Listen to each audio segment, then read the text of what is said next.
Oh Lord, I'm on a permanent holiday. I'm going outside to play. I ain't gonna slave away. Not for no corporate Babylon. You're willing to go to work. Yeah. Help the boss out. I'm always willing. I mean, she said she was gonna do it herself, right. And she's like, "I want you to have your 2 days off." And initially, I was like, "Okay," but then I thought about it. I'm like, food truck's my thing. Like, I gotta own it. Like, I don't care if it's supposed to be my day off. We got it scheduled, the recording. Like, yeah, I want to do it. I want to do it. It's not a big deal. We can reschedule. I know, like, we've been looking forward to this, but, like, we could reschedule, and it's money. That's priority. Job is priority. Yeah. And then, I know it would suck to be like, "Hey, Shawn, let's reschedule," which I did, but neither of us are earning money from this. You know what I mean? Right. Now, if I eventually maybe get there, that this thing takes off and I start making money from it, then I might be like, "Hey, I got a recording." But until then, job's priority, man. Like, I'm not gonna decline money, and I don't want her to have to do it. Well, honestly, it's not even about the money. It's my job. It's about what you did. You showed up. You answered the call. Yeah. You made that decision to not have the day off, and she ended up, and you showed up for her. Yeah. And I just wish I would have been able to wake up a little earlier today. Sure. I kept waking up throughout the morning, and I was like, "Oh, I'm so tired. I'm gonna keep sleeping." People like Tori, if you show loyalty to someone like that, oh yeah, and you show up, she will take care of you, right? Like I love people like that because I want to give myself to people like that. I'm very loyal, and not everybody appreciates that. So that's, yeah. So that's good. You did the right thing, and you still got the fucking day off. Yeah. Right? Yeah. Yeah. I mean, you got to, right? Yeah. You gotta show up. You gotta do it. So, yeah. I mean, I have that relationship with... I thought about taking her up on her offer and taking the days off. But then I thought about it, and I was like, it's my thing, man. Like, I'm running the food truck. I don't care if it's going to be my next 2 days off. I got to work it because somebody wants to hire the food truck. I should do it. Right. Because in the wintertime, it was slow as fuck. So, I'm kind of dragging the money, her having to pay me, and the food truck's slow as fuck. And I'm pretty much working to get me paid, and she's not really making any profit during the winter. That's how it felt, because some days it was that slow. Sure.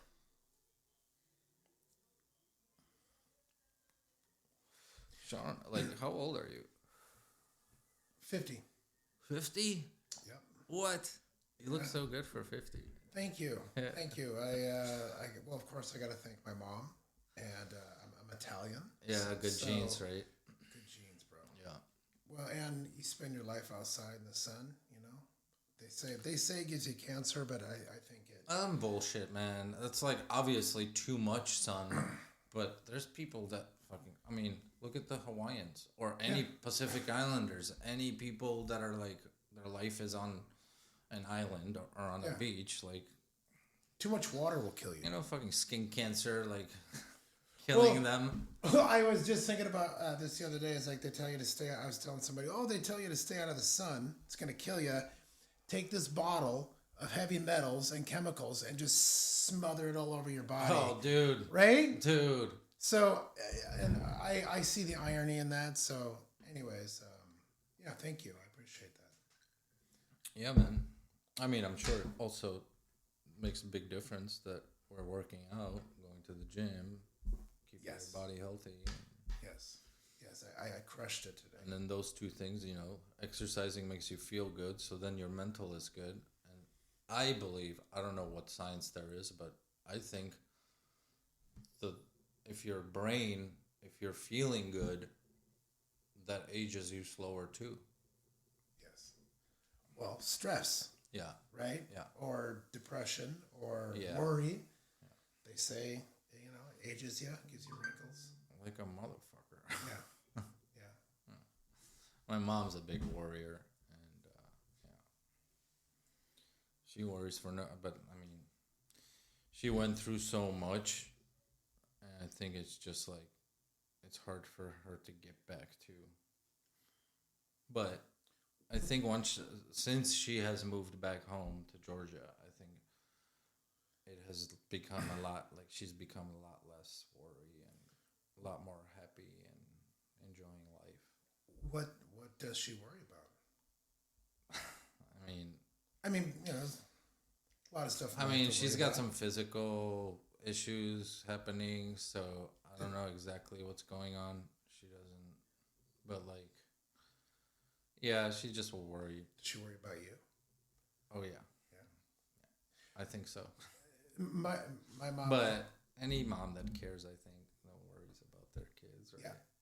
I literally was gonna say my mom called me the other day because I'm getting a bunch of stuff done at my house, and I'm helping out and doing all this stuff, and she thinks that the landlord's gonna sell the house. She's like, you need to call him and talk to him. She thinks the landlord's gonna sell the house out from under me. But I'm like, that would be awful. Like I'm helping, doing stuff. Like he wouldn't just sell the house out from under me. I know the guy. My point is she's like, I'm just a mom and I worry. That's what she said. But I mean, does that guy seem like the kind of person to do something like that? No. You know what I mean? No, no. I've been. You there, have a pretty decent relationship. I've been there with him, 15 years. Yeah. Larry Hendricks is he owned Briar Realty. He's retired now, and he owns a few houses, and he's just old school. They don't make men like him anymore. Yeah. I can be late paying rent. He's okay with it. Yeah. And he just wouldn't do that. So I'm very very fortunate. So I mean, especially after 15 years of living there, like you would think paying his mortgage. if he decided to, he'd at least be like, "Yo, in about a year, we're planning on." Yeah. You know what I mean? Yeah, he would at least give me some time. Yeah. But I don't think that's gonna happen. Yeah. Yeah, mom's worry. Where's your mom at? She lives in Monroe. Washington. Yeah. She's around. So are you guys from Washington? Born and raised. Yeah. Yeah. Where? Linwood. So you're like a local. Yeah, bro. Yeah. I've been here all my whole life. I've been bounced around Linwood, Edmonds, Mill Creek, back to Linwood, and then back to Edmonds. Okay. So yeah, I'm not running from anything. Did you ever live elsewhere?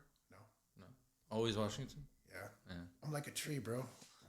Once I get those roots in, So I don't know. Washington's beautiful. Oh no, man! I love the outdoors. So evergreen state, bro. Like we get a lot of rain, but because of that, it's so fucking pretty here. Yeah. It's so beautiful. That's why it's so green. A lot of movies, a lot of documentaries. If they got fucking nature going on, you're gonna see Seattle area, Washington area, Oregon. Mm-hmm. Yeah. Mm-hmm. You get a lot of like Montana, Wyoming, Colorado too, but Utah. I think Dante's Peak, that volcano movie, was filmed in Washington. Possibly. There's been a bunch of stuff filmed here. Goonies. Yeah, that would be. I think it's Oregon, Astoria. Okay, but it's still close. I thought it was okay. I'm pretty sure. I kind of watched a YouTube thing. They did a lot of filming in Astoria. Yeah. Plus, Oregon has all those beautiful rocks and beaches. So. Yeah. Red Dawn, the second Red Dawn. Dude, that was filmed in Spokane, Washington. I liked both of those. Chris Helmsworth's a stud. Yeah. Anything he's in is good. I mean, his brother Liam's pretty good too. Yeah. They're both pretty good. I think Rambo. He's in this one that I have on, fucking Hunger Games. Sure. Liam Hemsworth. Well, that's discount. Liam. That's discount Hemsworth guy.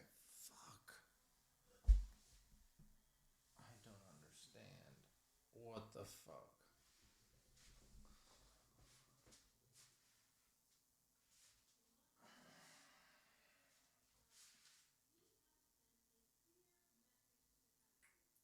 Why is it doing that, bro? That's so fucking gay. Oh, it was still recording you. I'm gonna have to figure this out. Eventually. So, do you edit this part? Is that how you know? I'm gonna have to until I figure out what the fuck. I asked a lot of questions. Hey, so if it does that again, I'm just gonna ask you to, this switch right here. Let me stand up and look at it. Just so you can, this switch off and then back on. Oh, this one right here. Yeah. Okay. Off and then. Okay, got it. Just if I think it's gonna have to. I think we're gonna have to do that for our episode. Okay. I don't know why. So just boom, switch it Yeah. back. Okay, got Because it. I think what it is they don't recognize that it's connected and it's being used to record. So then they just. I don't know why. I'm sure it's some sort of setting that I don't know about yet, but I'll learn it. Okay.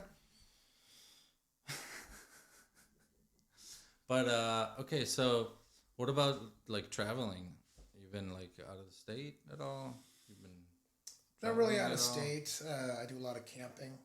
Camping, okay. Yeah, and so recently went over to the east side of the mountains, like Potholes, Sundry Lakes, Wenatchee.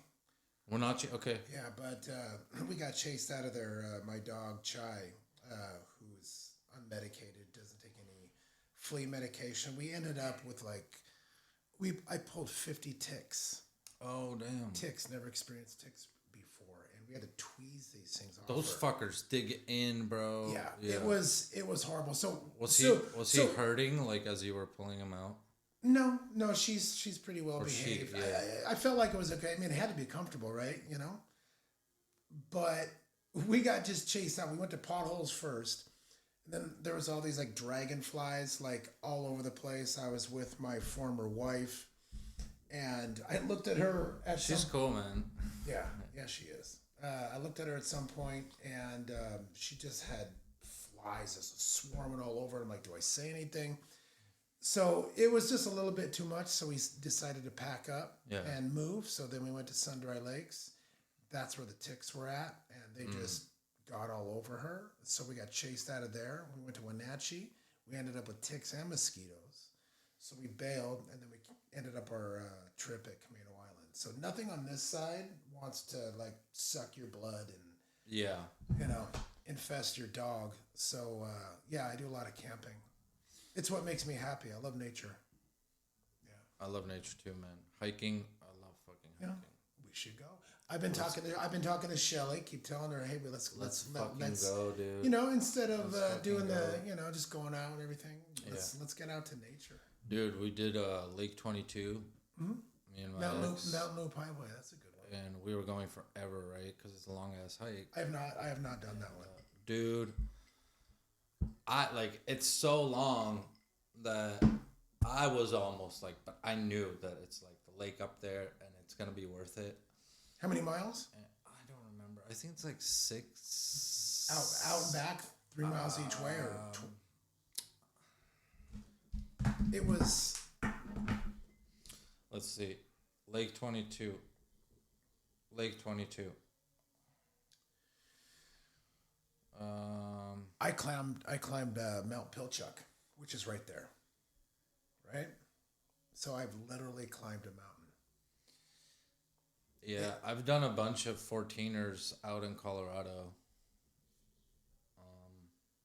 And every time, dude, like it's a bitch to get up there, but after you're going for a while, 5.6 miles. So out and back like 3. Moderate, easy, hard. Would you say? It's moderate. It's not easy. It's not hard. Yeah, it's moderate.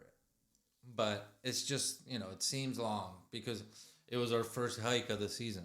It's the only one we did. But, Sure.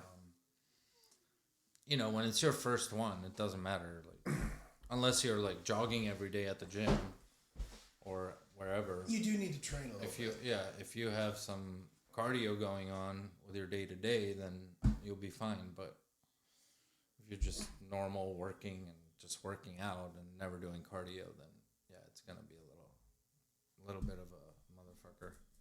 But yeah, dude, we got up top, and it's one of the more because like in Colorado, you get up top, like especially the lake areas. Yeah, they might have some sort of like walkways constructed. This one had like a walkway all the way around the lake. I've never seen anything like that in Colorado. Like, it was just like pristine, like done very well. And this guy, he fucking had brought a blow up kayak. He was blowing it up when we got there. He fucking put it on the lake, started kayaking around. Yeah. Have you kayaked? Yeah, a little bit, not that much. I'm acquiring one tomorrow for my first time. Oh yeah. Yeah. So I plan to do that. Yeah, dude, let's go. Like, I'm down to wake up early for those. If you want to start going on hikes, I'm so down. Get a couple of us. Get like a work group thing going on, or whatever, friend group. Yeah, let's do it. On some of the longer hikes or the hikes that are kind of out there. Like, you got to do early. Yeah, and I'm not that adventurous to go out by myself. So yeah, it's good to, because it can get eerie, man. Like, you don't want to run into a wild fucking animal. Yeah. And yeah, because they're out there. Yeah, there's shit that'll eat you. You know, I'm a concealed weapons holder. I have a gun, but I mean, I gotta have someone else to shove in front of the animal. Be the chum, so I can run. No, I wouldn't do that. When it came down to it, you might. You don't know. Oh man, fight or flight, right? Yeah. No, I would probably stick around. Yeah. I would probably sacrifice myself. I don't know. I feel like I would try to, like, with the person that I'm with, kind of like both of us talk to each other while we back out slowly from the animal. Yeah. I don't know. I just don't ever want that to happen. No. I don't want to see a cougar, a bear. I love all nature and respect those and they're things. beautiful, yeah. But I don't want to see it on my walk. Yeah. No fucking way. Well, and that's why I usually stick to the state parks. Yeah. State parks are great. They got hiking, and typically there's no bears or things out there. Yeah, let's get a group together. Now's the time. I mean, to start. I know there's still like a bunch of snow on the top levels, and I don't know if you're with like floating rivers, but that's a lot of fun too. Sure. In this area, we got a lot, like Ellensburg. Floating rivers, you're talking about like a raft or something, and just either a raft or a paddleboard, like whatever. Sure. Like those slower rivers, and there's so many around here. Sure. What's that Bavarian town called? I always forget the name. Leavenworth, yeah. Mm-hmm. Leavenworth, they've got, so in the beginning of the season, there's this one spot where it's like a little bit of rapids, but for the most part, it's super chill. And that one is like one of the quicker ones. You're out there maybe hour and a half, 2 hours, depending on if you pull over and enjoy a couple brews, listen to some music, whatever, and then keep going.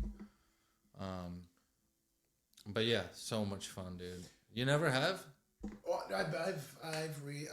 last year I camped up in Leavenworth. Yeah. Off of Icicle Road, you go up in the mountaintops there. There's a couple national parks. But floating the rivers, you never. No. Dude, gotta do it. It's so therapeutic. Like you just on there and it's just moving you along. Yeah. Hot ass day. Yeah. Cold ass water because it's all the snow melt, and yeah, it really is like a nice reset, decompress kind of deal. It's a different perspective, right? Being in the river and looking out that way. And it also goes through like this one golf course too in Leavenworth. Sure. Where you see the golfers. Like, Sure. it's so beautiful, dude. Obviously. And then so we found like a perfect kind of like system. There's the spot where you drop off at. So you know where like they built that roller coaster right as you're getting into town. So you make a right there. Yeah, that's right at that gas station. That's I think that's Icicle Road. Yeah. Yeah. So yeah, okay. Yeah, and then you okay. go. So then you go and right before the bridge, there's a left turn to duck in, and there's like a parking lot right under the bridge, kind of. Sure. And then you just park there. You go and then you drop in right there, and then it puts you out at that big ass fucking Bavarian hotel, like the biggest one that's in town. Mm-hmm. And you come out there, and all you got to do is roll up your paddle board or raft, and that little pull-in area where it's like a taxi or shuttle area. I got the number of the shuttle driver. They pick you up for free, and I always throw them like a 20. So that's how they pick you up somewhere and then they come get you. Yeah. No. So where you come out at, you could just call them. It's a free shuttle service. They pick you up, take you back to your car. Yeah. And I just tip them $20. Sure. Raft and all. Yeah. Yeah. Nice. Yeah, let's do it. I mean, I don't know if you got a raft or a paddleboard, but I could acquire one. Costco fucking deals, bro. Yeah. Yeah. They always have them up there, you know, hanging. Uh-huh. Yeah. Yeah. Well, we should probably plan that instead of just talk about it. Dude, I'm so down. Yeah. Let's do it. Okay. Let's do it. I mean, on my days off, I'm trying to like do this a lot, but I don't want to do it every day off. You know what I mean? Like, and we got to go before the kids get out of school. Once that happens, then there's just mass population at all those places. So it's not really ever that bad. Really? Even like because when we've gone, it's been when her kids were already out of school because you can't go out other times. Sure. So most of the times we've gone with her kids, and yeah, there's a bunch of people out there, but it's not bad at all. Especially on the river, like, yeah, the lot might be, but this lot that I'm talking about, it's big enough for maybe like 6 to 8 cars, and we've never gotten there and been fucked out of a parking space, so it's always fine. Sure. But do you have any kids? I do not. No, I think I procrastinated, which I do a lot in my life, and I got a vasectomy when I was 35, I think, something like that. Because I definitely was probably gonna get somebody pregnant at some point, and I just didn't want that to happen, so I got that done. Then I met my former wife, and we just were kind of hoping like God or the universe would step in, you know, because Tim got a vasectomy and ended up having a child. So I was like, well. Oh, wow. Yeah, I'm like, well, fuck. I never knew that. Yeah. Yeah, I mean. How about if that just happens for me, right? I don't have to get the reversal yet. Yeah. And then it didn't happen. And then a few years ago, I flew into Oklahoma, bottom of the ninth, right? I'm like 48, going, I need to do this. And I went to Oklahoma, got my vasectomy reversal, got that done. And, you know, not for lack of trying, it just didn't happen with her. So I think the ship's probably sailing. I'm probably a little too old because I'm envisioning like, okay, if it happens, you know, by the kids out of high school, I'll be like 70, you know? Yeah. So, yeah. So, I mean, you got older dads these days, man. You got Alec Baldwin, Trump, like. yeah. They've had their kids pretty later on in life. But they're rich. Yeah. They they can have nanny. They can just Robert De Niro. I think he was actually I hear you, no bro. Robert De Niro and who was the other guy? Al Pacino. I think Al Pacino fucking had a kid recently. So I don't know. I think you just accept fate, right? I hear you for sure. Yeah, it's expensive. Kids are expensive. So I'm sure there's a family or some kids out there that'll need some love. So I could give it to them. But yeah, no children of my own. Yeah. I was the same way, man. I procrastinated when I was married and just didn't happen. I haven't been lucky enough yet. I probably shouldn't reproduce. Sometimes I think about that. Why is that? Well, I mean, just having some fun with it. But sometimes you look at your situation in life and go, well, maybe this isn't the best place to bring something up, right? Yeah. I see what you mean. Lack of support, lack of a village, lack of a family unit. So I think what justifies me not having the children is just looking at that situation and go, I don't know, I don't feel right bringing a child up. Father died when I was 15. Not a lot of family around. That kind of thing. So I mean, there's a lot of other stuff, but yeah, I think it'll be all right. No. I mean, I have a dog. I get it. So that's good. What happened with Dad? If you don't, if you don't. Oh, no. He, when I was like 15 and a half, he played softball, loved baseball. He had a massive heart attack at Meadowdale Playfields. Coronary artery disease, no warning, no signs. Just he was out playing baseball, which he loved. He actually has a baseball and a glove on his grave. Just dropped like that. And I got a call from my grandma at the time and said, hey, you need to go to the hospital. And, While they were playing? Yeah, he dropped. He just died right in right field. Shit. Yeah.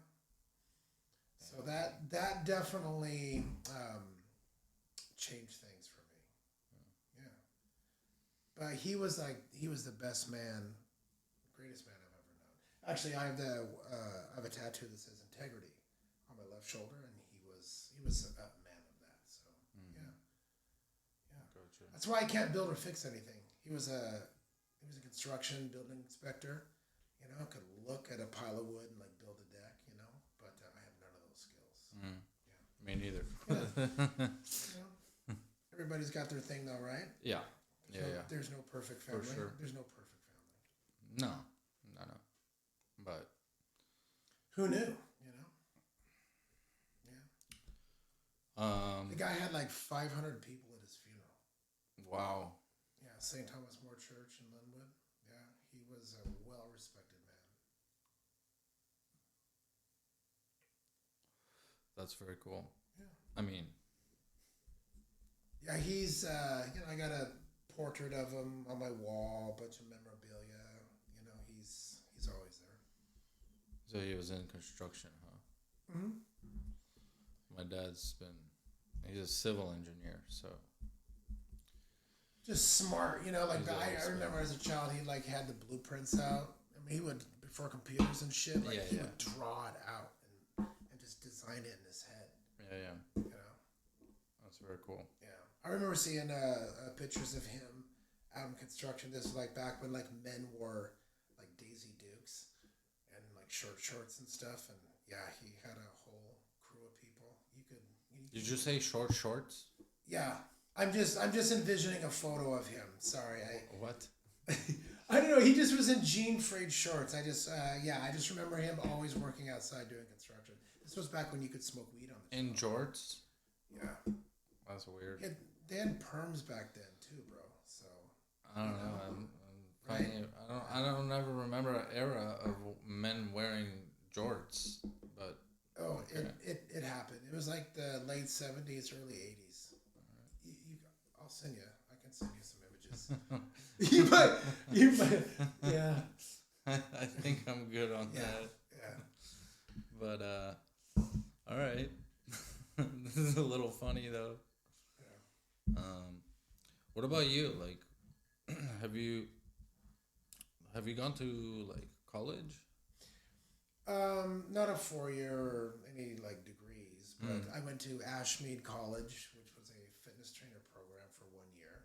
Got into the fitness industry. Was a trainer for like I think 8 years.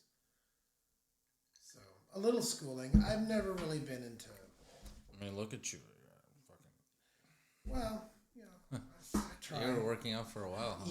You know, talking to you, you've been motivated me to stick with it, right? So I have something to talk to you. So when you come in and say, "Hey, Shawn, how's the gym?" Instead of being like, "Yeah, I haven't been there 2 weeks," so yeah. It's nice, man. It feels great to work out, and it just makes you feel good. Yeah, I bench press, or I didn't bench press, but I did 85 pounds today with fly dumbbells. Yeah. Which was the most I've done in a while. 85. Yeah, it's not too much, but not so bad. we're talking 6 times. So we're talking like 42 on each. No, 85 and 85. What? Yeah. That's pretty good. Yeah, not too bad. I was motivated today. So for these 8 years, you were like working out the whole time, huh? Which 8 years? That you were a fitness trainer. Oh yeah, well that's what inspired me to do it because I was a gym rat. My old buddy Eric and I we lived together. Actually Eric, he worked at Epulo. He was the original bar manager. He was. I never got to meet him. Oh yeah, well he was. He worked out constantly, and he was a big guy, very strong. But he inspired. We went to the gym all the time, and so I just found out I could get paid to kind of work out. Yeah. And look good. So it was a great career. I did. I worked at a restaurant, Chevy's. So like I would train my people, bring them into the restaurant, feed them, get them fat, and then bring them back into the gym. So what? You had a restaurant? No, I worked at one. Okay. Chevy's. It was a Mexican restaurant in Linwood. I got you. The building called Chevy's. Chevy's, like the truck. Yeah. It was a Tex-Mex. Okay. It was good stuff. Okay. The building's demolished now. It's right where the the monorail thing in Linwood, where it ends. Okay. The speed rail, whatever that thing's called. The light rail. Light rail thing. Yeah. Okay. Yeah. So we're talking about like fajitas, stuff like that. Yep. Yeah. Corn tomalito, salsa, flautas, chipotle dressing. I can still jalapeno jelly. I can still taste that stuff. Yeah, man. They went under though. Like I traveled to Tacoma when the Linwood one got shut down. So that's how good it was. So they had a few locations. Oh yeah. Yeah. They may have some in California left, but they filed for bankruptcy.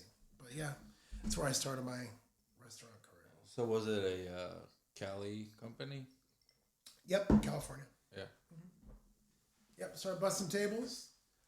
I worked for Pepsi at the time, and Doing what? Just merchandising. Putting high fructose corn syrup on the shelf. Okay. And then someone I met at Fred Meyer worked at Chevy's. I'm like, yeah, you should come work there. And so I gave it a shot and just fell in love with it. Yeah. Yeah, loved it. Just fucking, it was intense, being around people, moving a lot. So busing also? Yeah. Yeah. So have you done anything other than busing, or always busing? Oh no, I was a bartender in my previous life. That's actually how people know me and identify me. Yeah, I'm the bartender from Chevy's or from Epulo, excuse me. Yeah. I spent about 15 years. Bartender from Epulo? Yeah. So you worked at Epulo before? Correct. What? I was a part of the OG crew. Okay. That worked there, original cast members. Yeah. I bartended from day one. Eric was the bar manager, and then I would work on his days off. But we also worked together. Yeah. Yeah. So is that before Alex or Alex. Did Alex come in while you were still there? I was there, and then we had multiple kitchen managers before Alex took over, and then once Alex. But you got to meet Alex before you left. Oh yeah. Oh yeah. No. You worked with Alex before. Oh, yeah. Yeah. We had a really good relationship. Awesome. Yeah. That's so cool. He had what I wanted. I had what he wanted. It just. Yeah. Bartenders in the kitchen should have a very good relationship, which I did. So. I think in our restaurant, most of us have pretty. I mean, it's a lovely place, man. Like one of the best places I've ever worked. It's run well. Everybody pretty much gets along. Like we got a good crew. Anytime anybody asks me like, "Oh, are you guys hiring over there?" I'm like, "No one ever leaves." Like everybody loves working there. Like sorry. There is not a high turnover there. In the 4 months that I've been back, I mean, who's been fired? Or, who's been hired? Not many people. No. Maybe one or two. That's it. But it's like these kids too. Like they come back, they go to school, they fuck off. They go to school, they come back. Well, I think Tim. It's nuts. Like I think Tim started. I've never that. seen an operation like that where it's like they love it so much working there that they look forward to going to work. Not only that, once they go back to school, they come back and work again. Like it's amazing. Yeah, you're treated like a human being there. Tim, people had left. Tim would always take people back. I think Tim liked the comfort of knowing people. Even in Tim and I got into it once when I left the first time, and we had a big blowout, and we don't need to go into details about that, but the Why man, not? The man he rehired me. Yeah. Even under those circumstances. So people wanna come back, and they'll take you back as well. I mean, I feel like no matter what happens, if the parties both are willing, you can always rebuild the relationship. You know what I mean? Yeah. You don't burn. It's a petty to keep it festered and be like, oh yeah, after any amount of time. Like if you want to just even immediately be like, yo, like, hey, my bad. Like I was wrong. Whatever. Mm-hmm. Water under bridge. Let's move forward. Yeah. No reason to fucking just, oh yeah, fuck you. Let go. Yeah. Yeah. You hold on to that shit like we talked about earlier, it'll age you. That's it. Yeah. That's exactly it. Yeah. But you gotta both be willing. Well, I was saying you don't burn the bridges, you just char them. Right? So they're still there. So you can still get across. They can be rebuilt. Yeah, be careful how you walk across those charred bridges. Yeah. Yeah. You're right. So, was that like your first jobs when you were bartending? Or No. I worked my way up through the ranks at Chevy's. Started busting tables, started serving, went into bartending. What was your first job? My first job, Safeway. Safeway? Bagging groceries. Okay. Yeah. Lake Serene area up in Linwood. I like to hear about everybody's first job, Yeah. Me, I was like hired as a gift wrapper. Okay. It was like, I got my work permit at 15 and 8 months. Like during the holidays? Yeah. So it was this, like a prestigious fucking luxury luggage store where like they sold like also leather jackets, like Leatherman knives, Swiss Army knives, wallets, and then like, locks, and we had like Swiss Army watches also, but then like luggage anywhere from like 3-piece where you get like a carry-on, a fucking 24-inch and a 30-inch for $30 to one fucking little suitcase is fucking costing $1,000. Like, But it's like everywhere. But like we had a lot of the more expensive shit, the shit that's gonna fucking last you for life. Because if anything breaks on it, you just send it back, and if they can't repair it, they send you a new piece. sure. And you said leather, right? Damn it! Did we just click? Yeah, I did. Oh, okay. So you said leather, right? I was saying Leatherman. Leatherman is a company that makes like multi-tool.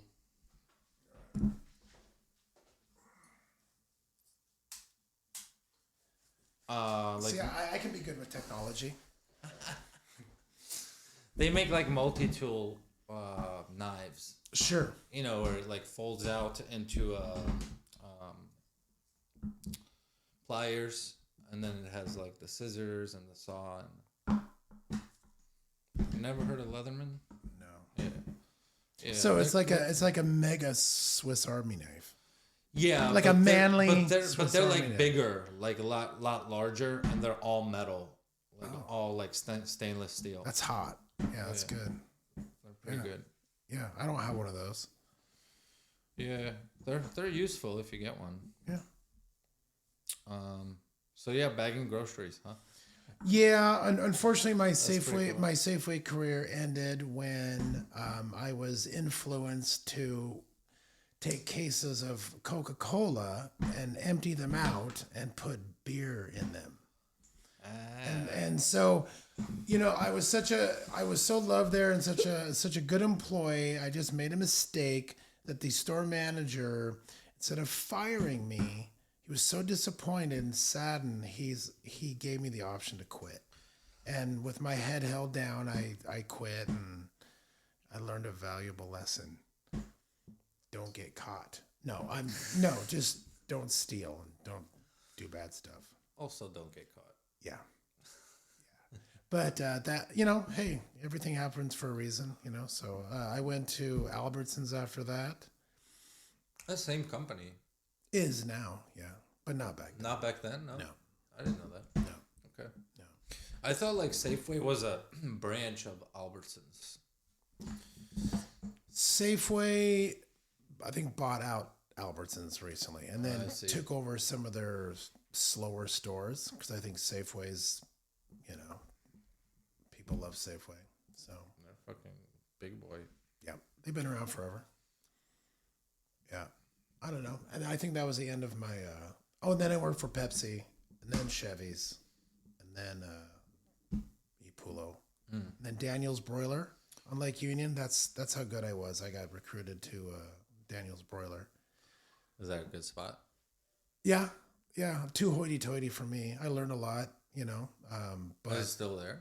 it's still there. Yeah, it's very well known. It's on Lake Union, but you know, you had to wear a vest, a tie, you know, just One of those, huh? yeah, a white collared shirt, button up. That's not how I roll, bro. I go commando. Less clothes, the better. Yeah. So, and then, I also worked at a Irish pub, Murphy's. That was cool. T-shirt, jeans, super casual. That was nice. Bangers and mash. Yeah, Reuben sandwich. That was a cool love job. a fucking good Reuben, man. Little sauerkraut, some cheese, toasted bread. That rye bread. Yeah. Oh yeah. It's like one of the best things to get in New York, man. You go to a fucking Maybe a little mustard. Yeah. nice Jewish deli.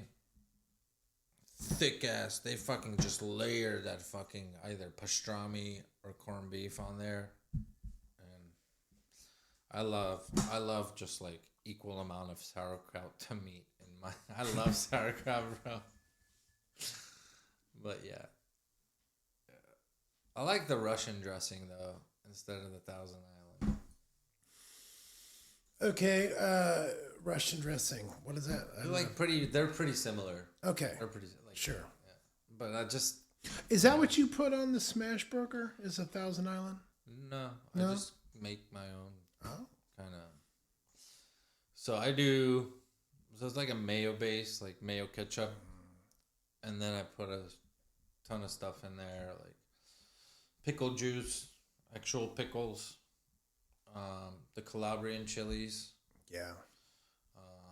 I also put some cherry bombs in there. Those little cherry bomb peppers. Sure. They're kind of a little sweet, tiny bit of spicy. I also sometimes I put the juice of those peppers in there too. But you can't put like too much pickle juice because you're already also putting pickles, and a lot of that stuff has liquid. So if you put too much pickle juice and too much cherry bomb juice, the sauce will end up too liquidy. So Tori didn't have a recipe for you. You just kind of started mixing stuff together, pouring a little pickle juice, just kind of adding stuff, and then you found your perfect mix. There's still no recipe really. I always kind of like unless it's baking, like recipe. You just I love that. You don't measure. You know what goes in there, right? yeah. Plus, like I make it every week, so like Sure. I don't need to write a recipe. Like Sure. I know how much of what to put. I always put like a handful of the Calabrians, handful of the cherry bombs, a pickle or two, pickle juice, Yeah. garlic, and I also put sambal in there too. What is that? Sambal, Sunball? Okay. it's like a chili paste. You don't know what I'm talking about with the green lid, chili paste. I'm sure I've seen it before, but it's not happening now. You eat pho? No. No, I'm not against it. never. One time. It's like soup. So like it's just a big soup bowl. yeah. Pho is like Yeah, noodle yeah. soup with like. It's very popular. I see these places everywhere. There's a really good one right here. Yeah. Actually, that's the place that I've had it. Right up on 99 here. Yeah. Yeah. One time. So good. Yeah. So good. Yeah. So the secret, or not secret, but like the thing with pho is it's a never-ending broth, right? Traditionally, you never stop it. It's always simmering. So like you take the old stuff out, you keep it simmering, and then you put the new stuff in. Another fucking pig's head, another fucking more chicken feet, more chicken bones, more beef bones, more bone marrow, whatever. So does the taste vary? And then you keep adding water, so it, like, Sure. you keep making more of it. But yeah. So the taste would vary, wouldn't it? Like because you have certain things in there. If you don't empty out all of it and you put some other stuff in there. Yeah, it would vary, of course, always, but like for the most part, it always has the same aromatics, so that the flavor is always the same. Sure. And so is the richness, because you're always using it to serve your customers. using The the- soup. Yeah. So you deplete it, you take a lot out, you keep adding water. So it doesn't just like become just this condensed, like too much flavor broth, because you're always using it. You're always taking out some. Did you say pig's head? Yeah, you put whatever in there. Sure. Yeah, That's gross. it's not.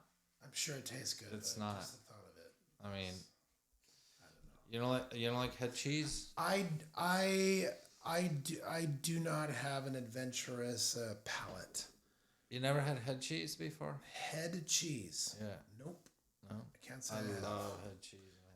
What is it? It sounds. It's It's like this. it's from an animal. Pretty much, it's a pig's head. Yeah. So I've made it once before. One of my previous chefs and I made it, and when you make it, you gotta have like 5 layers of gloves on, because basically what you do is you cook the whole pig's head, and then you cook it enough to where everything just falls off the skull. I mean, I'm So kind of a hypocrite. I you cook bacon, right? You take the head once it's cooked enough to where everything can just slide off of the bone, and apart from the skin, you just take it all off.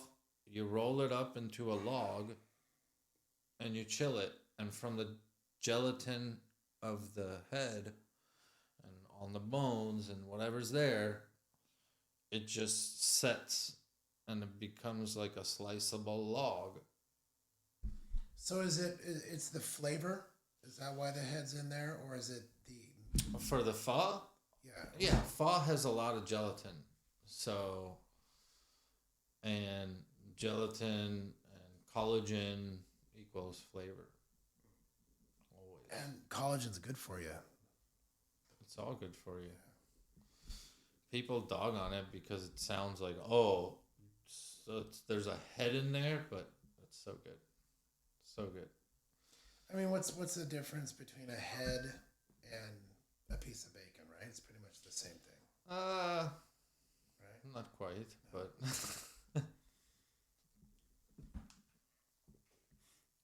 Okay. Well, see, if you didn't head cheese.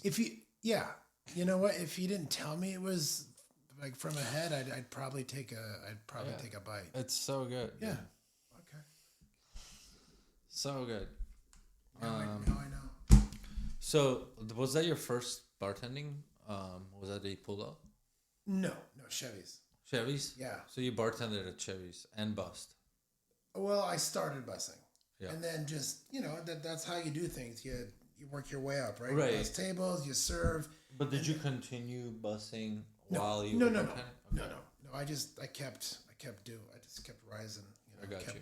Yeah, and then with my personality, and I had a knack for making drinks. That was my thing. In fact, people at Epulo now come in and say, I had a guy last night say, I miss your drinks. When are you going to bartend? They're surprised I'm bussing. They're like, why? And I'm just, So all these people still remember you, huh? Oh, yeah. So you were there, you said a while, huh? 9 years? I was at the old Epulo for 9 years, yeah. Wow.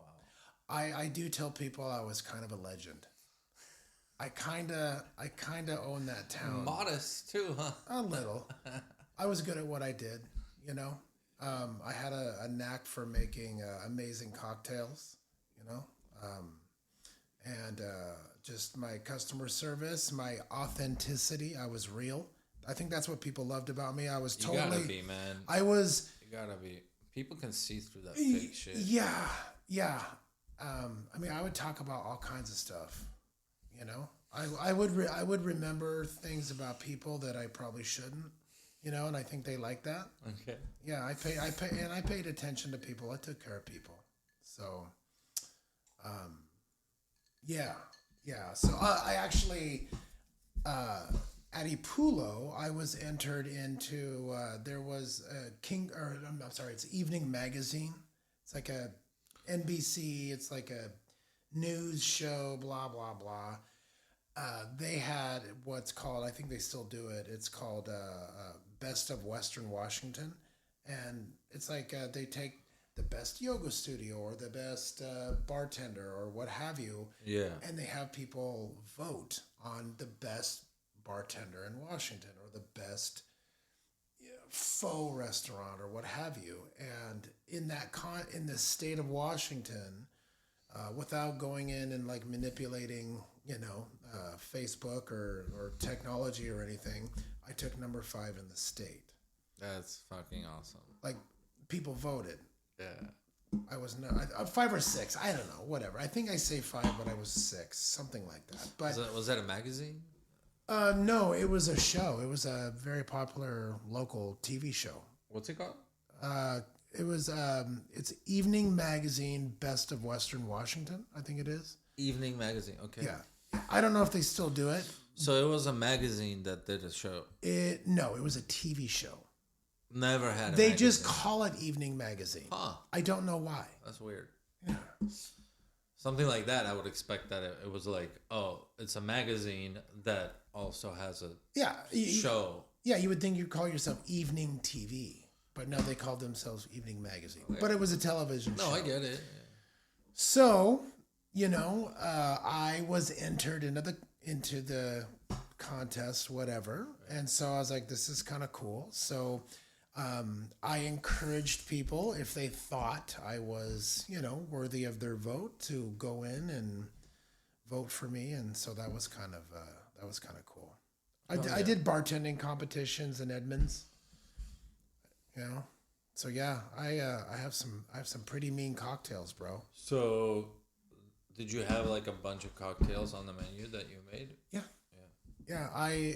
Once Eric left and I took over the bar manager position, I actually created all the cocktails. I wish I would have remembered or saved all of them. I probably should have, but yeah, the whole menu was. I think Tim maybe put one or two on. The Raindrop, which was a popular cocktail. There's maybe one or two others, but all the menu was mine. All, I didn't cheat. I didn't look up online. I created all of them myself. Just smell, taste. I didn't do any research. I just kind of made it happen. That's amazing. So yeah, the OMG cocktail, which is kind of famous as well. I think they still make it at Epulo. The Yazzie Cool Lemon Drop, the new fashion.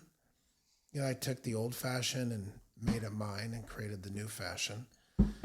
So what's the new fashion? the new fashion, the secret was I used a blackberry whiskey to float on top, and instead of putting a maraschino cherry, I used dark cherries and cherry juice. Yeah.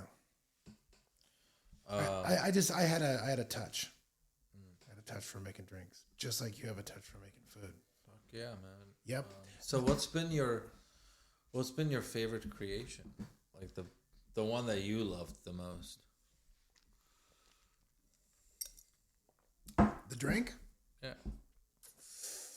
I also had a perfect martini, pear martini. Fuck yeah, Pear- dude. That sounds perfect. amazing. The names of my drinks were also sweet, right? That sounds I good. let it I just let it come to me before, like, oh, what's this called? I'm like, I don't know.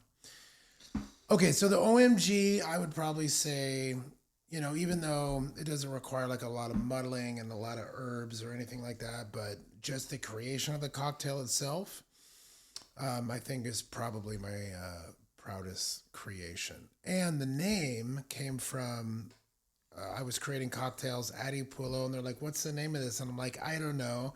And they tried it, and they're like, OMG. oh, well, they're like, oh my God, this is so good. And so, OMG. There you go.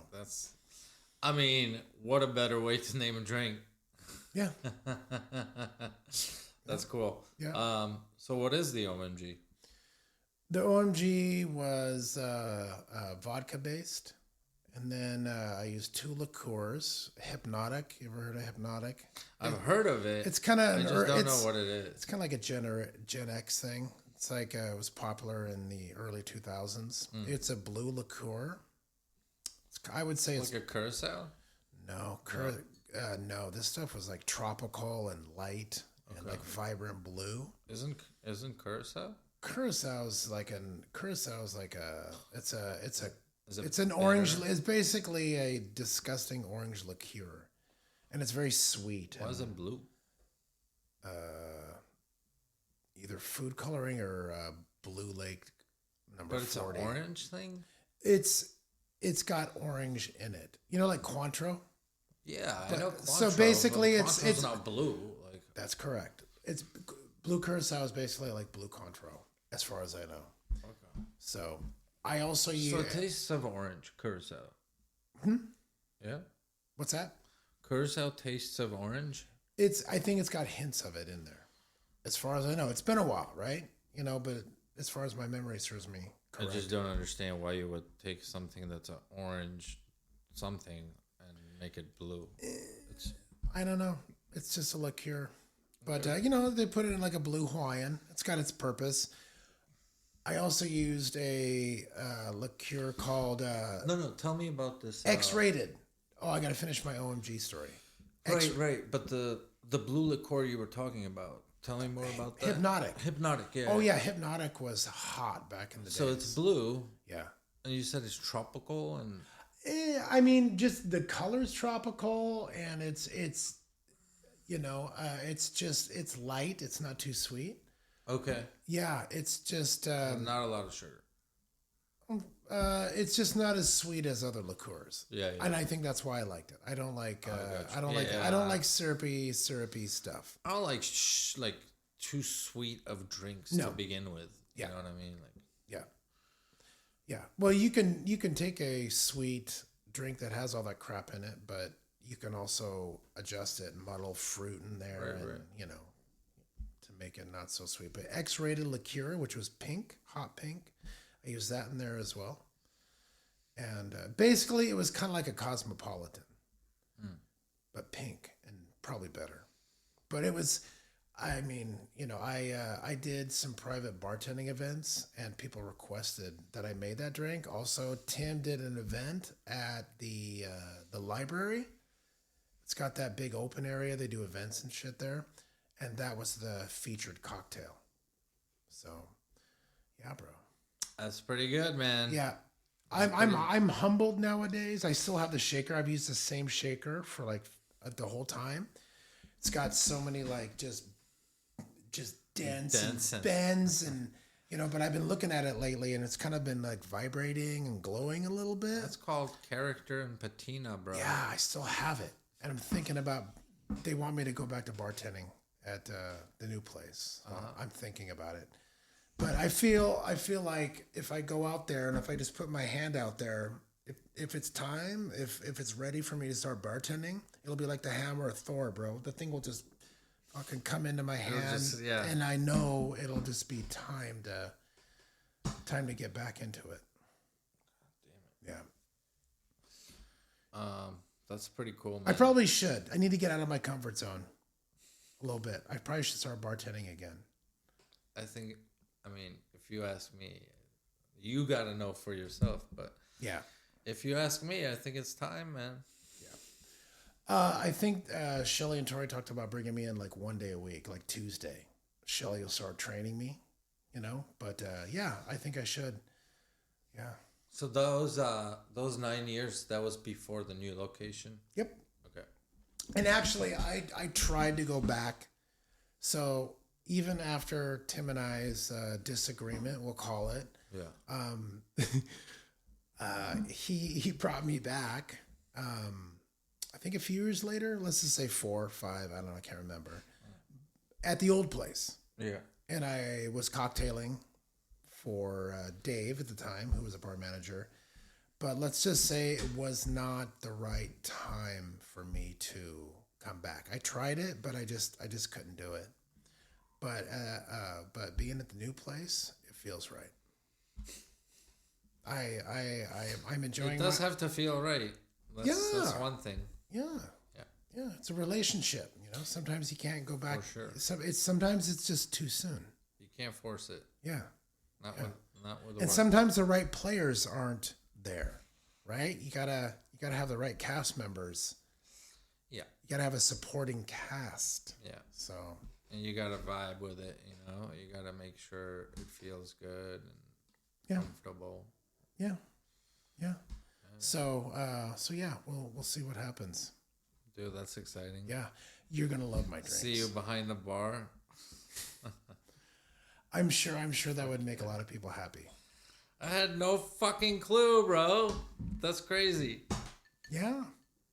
Well, my return there. It is nice when people recognize me and we talk about the past, but I wanted to come back and just be a different person. I wanted to be a supporting cast member and not the show. I was a show for a while, and now I like pouring waters and taking people's plates. Dude, I don't know what the fuck is going on, man.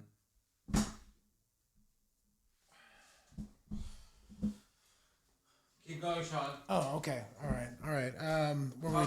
Talk to the air for something. Sure. What was I talking about? Being back at Epulo. Hi, Aspen. I hope you're enjoying the podcast, and hello, everybody else. Yeah. I think he's pouring me another drink, which I probably shouldn't be having. What's that now? Oh, I just was letting the guests know what you were up to. Oh. And I Talking about me, bro? Yeah, I said he's probably out there pouring me another drink. And my assumption was obviously correct. No, I was getting ice. Oh, okay. Totally different. All right, that's good. Yeah. Thank you.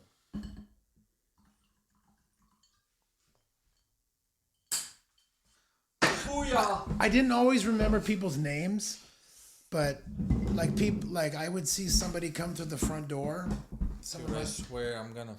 Is something wrong with This your happened eye? like once before.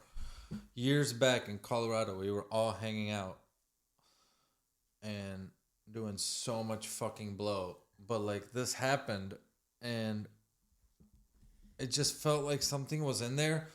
But like the more I fucked with it, the more it kept getting irritated. And then this fucking thick film developed between my eyelids. It was so nasty.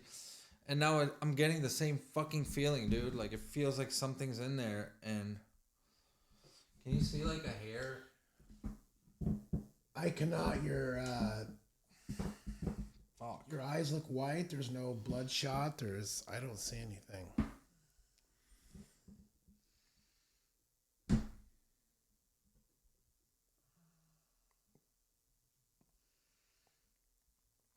There's fucking nothing. So, have you ever thought about? Remember Scarface? You ever seen the movie Scarface? We talked about this the other day. Oh, okay. Yeah. I've always wanted to do that, too. Yeah. Just a big ass plate of cut up cocaine. Dude, and, like, imagine how wired you would feel, bro. Yeah. I got to a point where, like, I was spending way too much, right? So I figured I had this connect, and I figured, you know what, like, fuck it, I'm doing it every day. I'm too far down the rabbit hole. Let me just get a fucking ounce and a couple ounces, and I'll just start selling. That way, I could just do it for free. And, you know, eventually I got too far down the fucking not enough balance to do it for free. It was each time I was owing a little bit more money.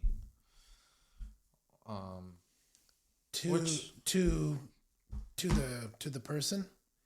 To my connect. Yeah. Mm-hmm. But there was a couple of times. That's how they get you.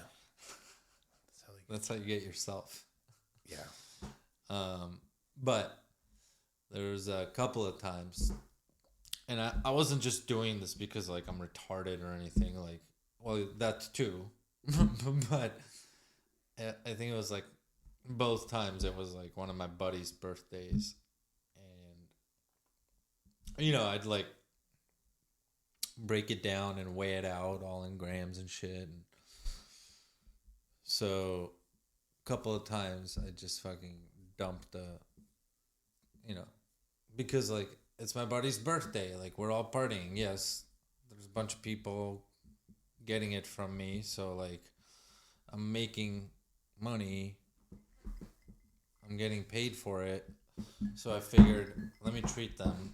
And so each time I dumped a couple of bags out on the table and I crushed it all up. Oh, you're a good friend. And then I was I like, wish I had friends like you.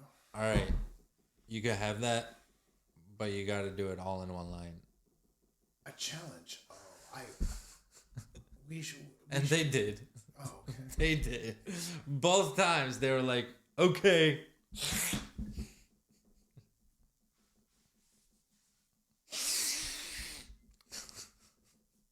dude, that initial fucking line is nice, but like, it's like my least favorite drug that I've done the most of. Because I don't like that fucking nasty fucking paranoid feeling that you get, that you just like, it just feels like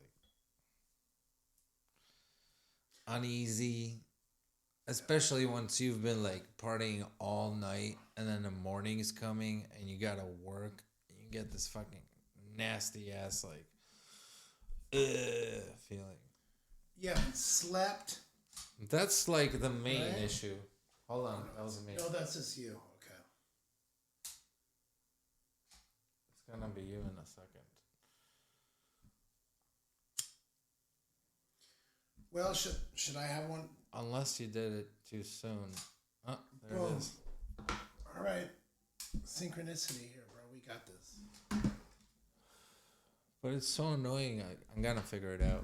There's some setting that I don't know about. You will. Yeah. But yeah, man. So you always have partied or what? Yeah. Yeah, I used to be a club rat back in the day. I used to love going out downtown Seattle. You know, a lot of electronic music, dance clubs, things like that. I hung out with a lot of gay men back in the day. So, you know, just top-notch drugs, great party scene. Dude, the gays got the good drugs, man. Yeah, they called it. For sure. So my thing was Tina, which is AKA crystal meth. Oh wow. That was my thing. I dabbled in cocaine, you know, that was good, but I loved crystal meth. Yeah, that was good. But, you know, it's like this. So yeah, those were some pretty good times. So I don't know about crystal meth, but I've smoked meth like a handful of times. And the only reason that is because the first time I did a bong rip of it. Nothing. So then next time I hit a bowl. Nothing. So like those first two times I was like, I don't know. I don't feel shit. It doesn't do anything to me. So then the next time one of my friends was like, she was smoking that shit all the time. So Are you saying it didn't do anything? nothing. I felt nothing. Nothing. Not a single, like, not. Because if you just, you crush up a little crystal, you're going to feel something and put that up your nose. All right, so I never snorted it. But, so this girl, she was fucking smoking it all the time. So I thought, okay, maybe the first two times I tried it, I did it wrong. Like, I smoked it, like, because, like, the first time I did a bong rip, and I know you're not supposed to smoke it that way. You're supposed to hit one of those pipes that the flame doesn't touch the rock. You know, you put the rock in the bowl, and then you light the underneath of the bowl, and it smokes, right? I'm having flashbacks to my dealer. So then, like, I had her load it up and light it for me. And she's like, okay, it's going, like, hit it. And I hit two big-ass rips. Nothing, dude. I didn't feel a thing. Nothing. You didn't have any Nothing. Energy boost. You didn't have any clarity. You didn't want to go out and alphabetize your Nothing. I felt canned food. nothing. No? And those two hits, I took like really big hits and nothing. Sure. So yeah, meth doesn't do shit to me. Okay, all right. Well, maybe it was all that So cocaine. like, well, I know like with like Adderall and Ritalin, those are meth too, and those are prescribed for like ecstasy back in the day. for like had- ADHD and ADD, like, so maybe I have like super intense ADHD to where meth just makes me feel like normal and doesn't do anything to me in terms of like gets me super high or anything. Maybe it just makes me normal. I don't know. Well, it affects your brain, so maybe your brain Also, because like, of what you're talking about. It just didn't send the right signals, or just kind of went, off in different directions or something. I don't know. No, it was. But you're right. Yeah, ecstasy back in the day also. But that was a horrible feeling, not being able to sleep and having to go to work the next day. Yeah, that shit sucks. Yeah, sometimes you just gotta let go of stuff when it's not serving your purpose anymore. I've lost a few jobs that way, where I was like, "Fuck it, I'm not going." A few times I've been like, "Fuck it, I like this job too much. I'm going. I'm just gonna tough it out." But you can't hide that stuff. that uneasy feeling of like, I feel so fucking weird right now. I don't want to face anybody. Yeah. And that's when the paranoia kicks in. Because you're like, can they tell I haven't slept for 24 hours? That kind of stuff. So at Chevy's, my manager, who was an amazing Jill Miller, there were times where she knew that I was, not quite sober. Yeah, and she just, sent me home or whatever. But those were not proud days. But I don't miss. At least you went and didn't fucking lose the job. No. I mean, I fucked up a lot, and people keep me around. So that's because you're awesome. There's something. There must be either they feel sorry for me, or there must be something about me. That's not it. You just you have an energy, and it's a good energy. Good. So well, I try. I put it out there. Yeah. I think that's what it's about. Like you got a good energy, and you try. Not everybody appreciates it. Okay. I mean, that's true. But you do. That's true. Yeah. That's true. So then you got out of the bartending world. Why? Well, it just happened.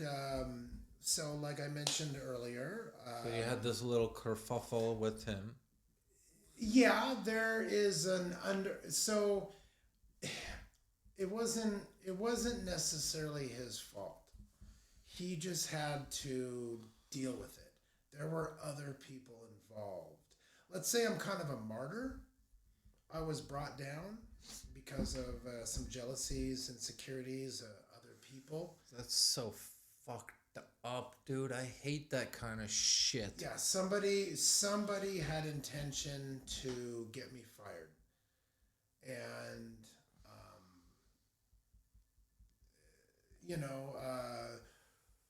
I tried to stand up for myself because I was called out on some bullshit stuff, and I stood up for myself, and that wasn't in their eyes the right thing to do. So it never is, because you're acting emotionally rather than objectively. Yeah, and I've done that way too many times. I had shit written out on paper. Yeah. But then, like, once you're there, in the moment, you can't help sometimes. Be emotional. I took it. Well, I actually I wasn't emotional. I was well prepared. I had some stuff written out that I was able to read. I took advantage of a staff meeting about food, about whatever, the menu. And I took advantage of that opportunity to speak to the staff, and they didn't know I was doing it. And let's just say it was not appreciated in the same way that I had experienced it. And so I called out some people and said, "What the fuck?" Right? And so that was the point where they were gonna try to punish me for standing up for myself. And when that happened, something switched in me, and I stood up and said, "I'm fucking out of here." Right? And so that day, when I walked out, when I decided to quit, I began my landscaping career. And 9 years later, I love being outside. I love landscaping, but that was the day that it was time for me to take a break and do something different. But I look back at it, and I'm a man of integrity, and no money, no job, no nothing will get in the way of that. So I stood up for myself, and like I said, I was kind of a martyr, and I moved on to something different. So sort of in a way, a little blessing in disguise, kind of. Like you get to find another niche to where you enjoy what you're doing. Yeah. You get to be outside in this beautiful fucking land. Yeah. Sometimes chaos is an opportunity for new beginnings.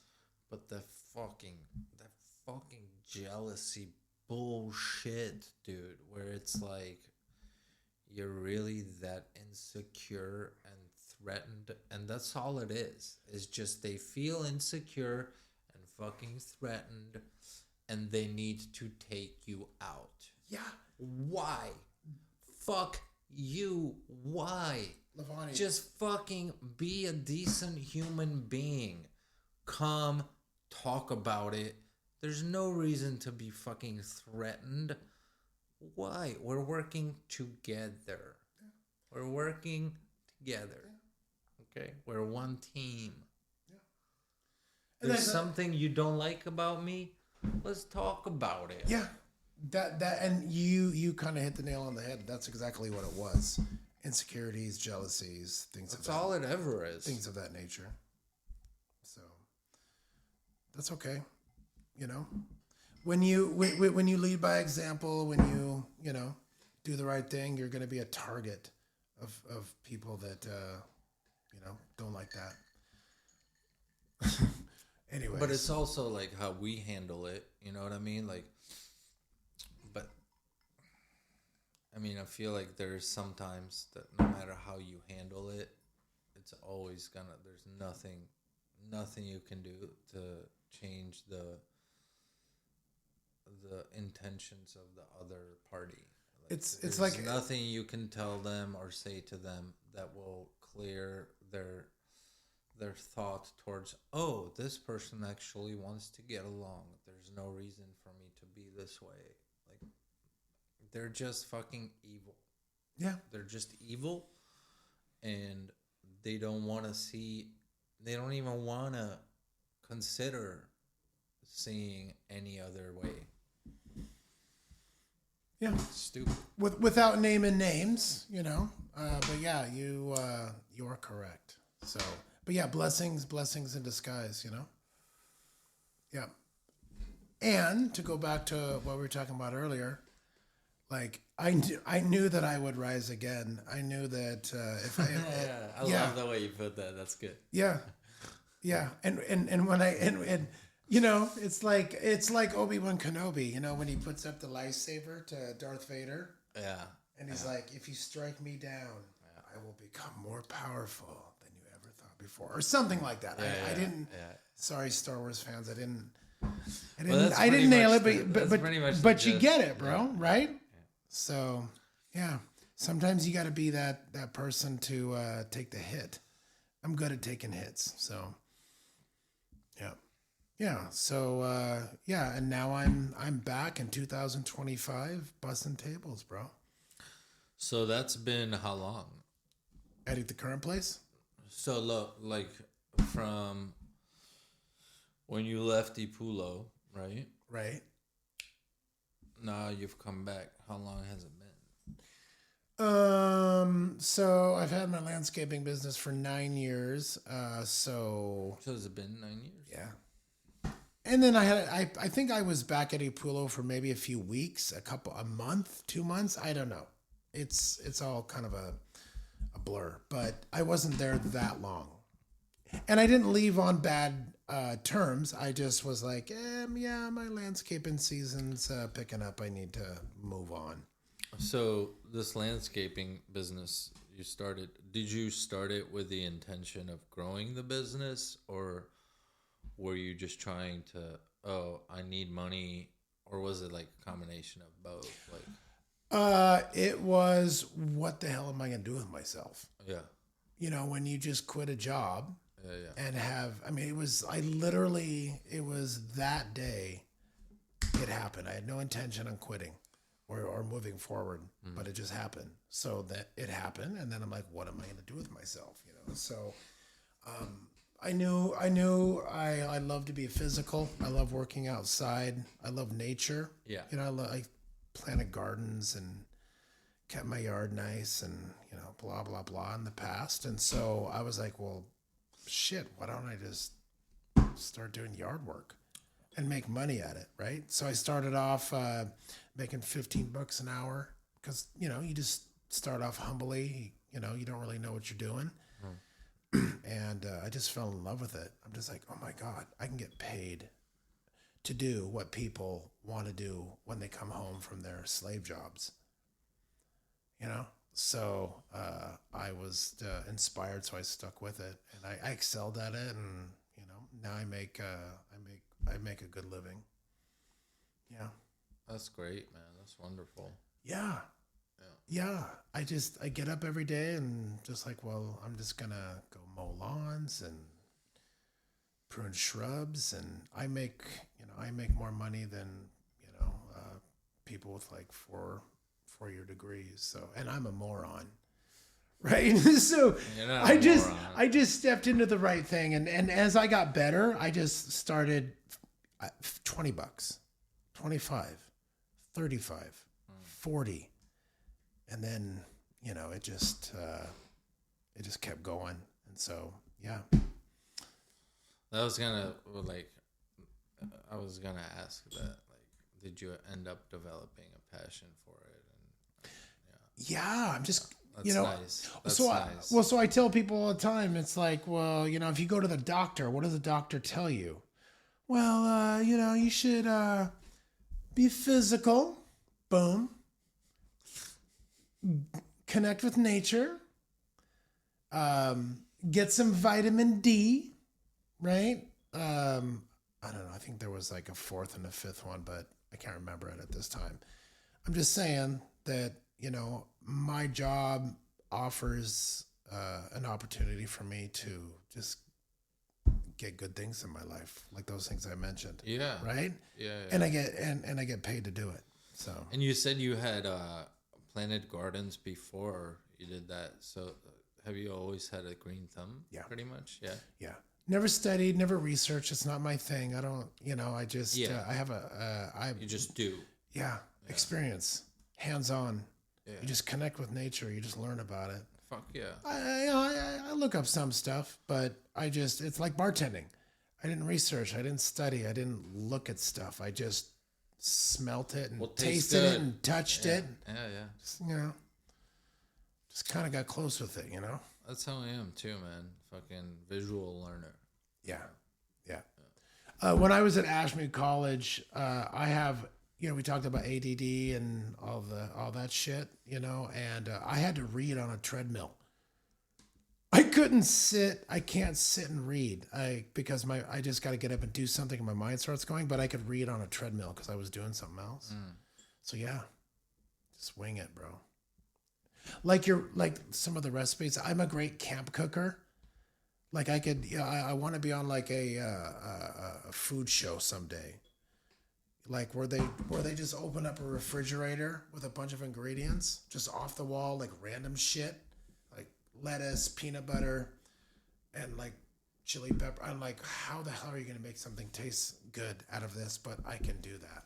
I always wanted to be on one of those type of cooking shows. Dude, fucking apply for MasterChef, man. That's one for like home cooks. Sure. That love to make stuff on the fly. Like I like to cook bacon because bacon has like bacon grease, and I use the bacon grease for the cooking oil and also the flavor. There's a bunch of stuff like that. There's fucking was that Guy Fieri, the blonde? Guy Fieri. Yeah. Like I like to make food like him, like comfort food, fucking cheesy and oily. Dude. Yeah. You know, that kind of stuff. Comfort food. That's what I like. Like just let me open up the fridge and like, okay, that's going bad. We need to use that shit up. Just put it in a pot, make it happen.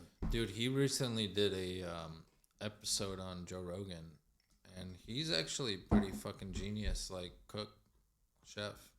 He's he knows his shit. Yeah. Yeah.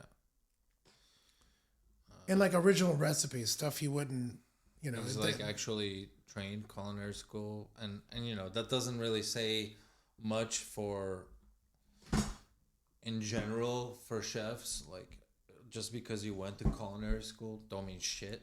But like I'm saying, he has formal training. Sure.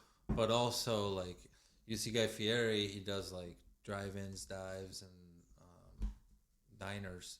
Yeah. So you see him on that show, and you're like, okay, so he does this kind of stuff. But no, he's actually like pretty knowledgeable on food overall. It's good. You should check out that episode. It's good. Well, it's like being a personal trainer, right? You could work out Yeah. and have muscles and lift and know what it feels like to lift those weights. But unless you go to school and learn about the muscles and the, all the insides of the body and you're not going to be a complete trainer. Yeah, like what foods complement the growth of muscle, that kind of shit. Yeah. And for a chef, you gotta have that knowledge of what the herbs are, and So my buddy's actually doing that. He's worked, and I've been getting like most of my advice since I started seriously working out from him, and he's always been like pretty cut and fit. Roman, and he's him and his brother, they're like some of my best friends, and I don't know, Eddie, he's kind of like gotten lost. Like, he had this motorcycle accident, and he kind of he's lost right now. But his brother Roman, are these friends of yours? I'm sorry. Yeah, they're some of my best friends, and Roman's always been working out. Like, he's like pull-ups, Like, they named it. They named a chair after him, right? The Roman chair. And the numeral. Yeah. But no, so like he's always been like cut, like defined, and always outside, always shirtless, But also super cool guy. But I've been chatting with him for like the past few weeks, and that's what he's doing. Like, he's looking to finish his program within like the next month or so, and he's going to be doing that certified trainer. Yeah. Well, and you got to have that certificate, right? That means you're, Well, I mean, it's also like you're learning all this stuff. Yeah. It's dope. And you never lose that knowledge. No. You always keep that. No. As long as you retain it in the first place, as long as you have a passion to learn it. Just because you graduate from a school doesn't mean you learned anything. You have to have paid attention and actually absorb the information. A lot of people go to school and they get by, and okay, I graduate, but you didn't necessarily learn shit just because you graduated. You know what I mean? That's kind of college. That's they take your money and teach you shit you don't really need to know, or kind of useless information. Not always, but yes, a lot of it, I believe you're right, sir. Yeah. A lot of it is just fucking give us money. We teach you all this stuff out of textbooks. We decide what we teach you. And you find out what you want to do and go to school for that. Right? You want to be a chef, you want to be a trainer, you want to be an electrician. What's the point of going to a 4-year college? But fucking, what's her face? She just came back. Alexa. She's fucking. Is that the doing astrophysics, bro? Is that the new bus? She's like the new busser. She was at the barbecue. She's doing. She was at the barbecue. Correct. I don't remember if she was Alexa. I think she was for like a minute. Yeah. She's expo. Okay. But like, Oh, she has dark hair. yeah. Yeah, she's real. Okay. She's doing astrophysics, bro, and like that's what she's actually passionate about. Yeah. I've never met like a girl that's fucking doing something so. In my mind, it's like so advanced, you know. Astrophysics, that's some fucking shit right there, bro. Yeah. And not something typically females are drawn towards, Yeah. right? So extra cool. Yeah. But the I mean what I'm saying by that is that it's not always like a bullshit thing to go to a 4-year school. Like a lot of the times, you're doing that. You're studying also what you want to be. You know? You learn how to learn.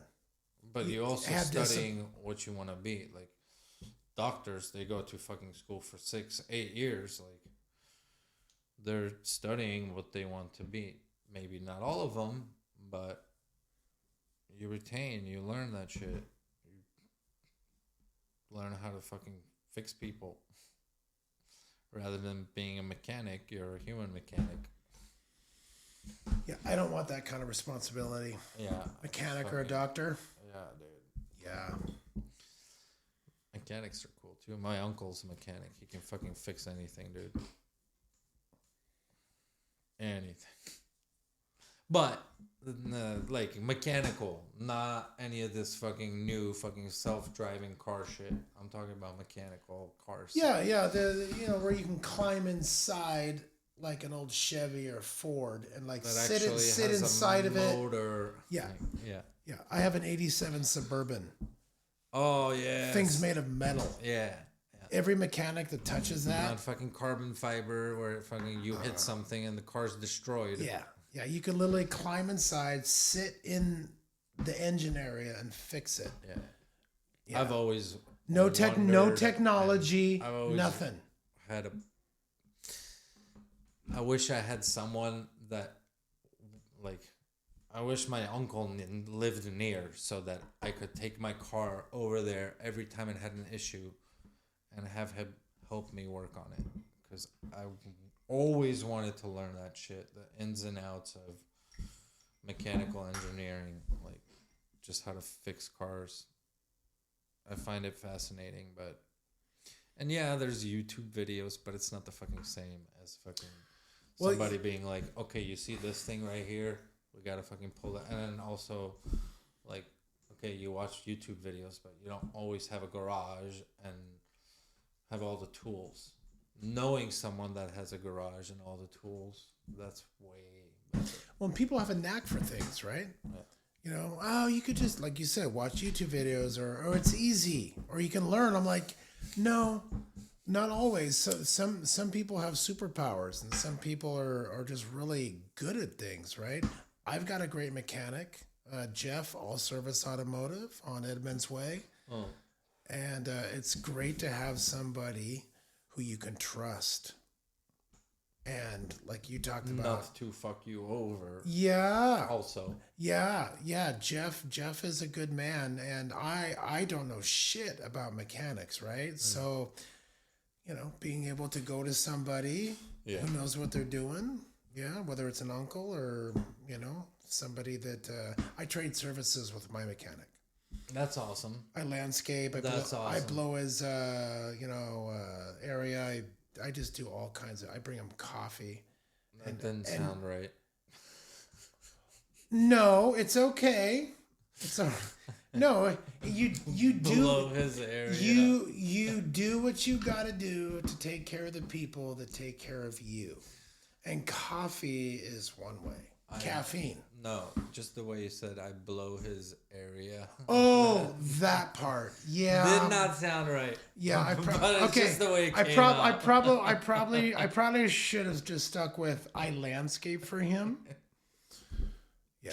No, I know what you meant. I'm just saying. Well, yeah, Didn't come out right. Using proper vocabulary is important because I learned that you don't always tell women I'm gonna trim or cut your bush. right? I used to say Why- that. why- And it's a bush. Why not? It is a bush, and I'm gonna tame it, right? But you say that to like somebody who's let's say not a fan of men or just sensitive. Hoity-toity. Yeah, they might not interpret up. it. So I've learned to use the word shrub. Shrub is safe. It's not bush. As So long as you not don't- that I want to tame their bush.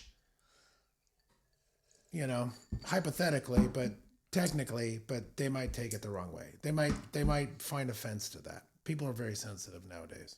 Dude, I swear. As long as you don't say moist, also. Okay, so moist. Damn it.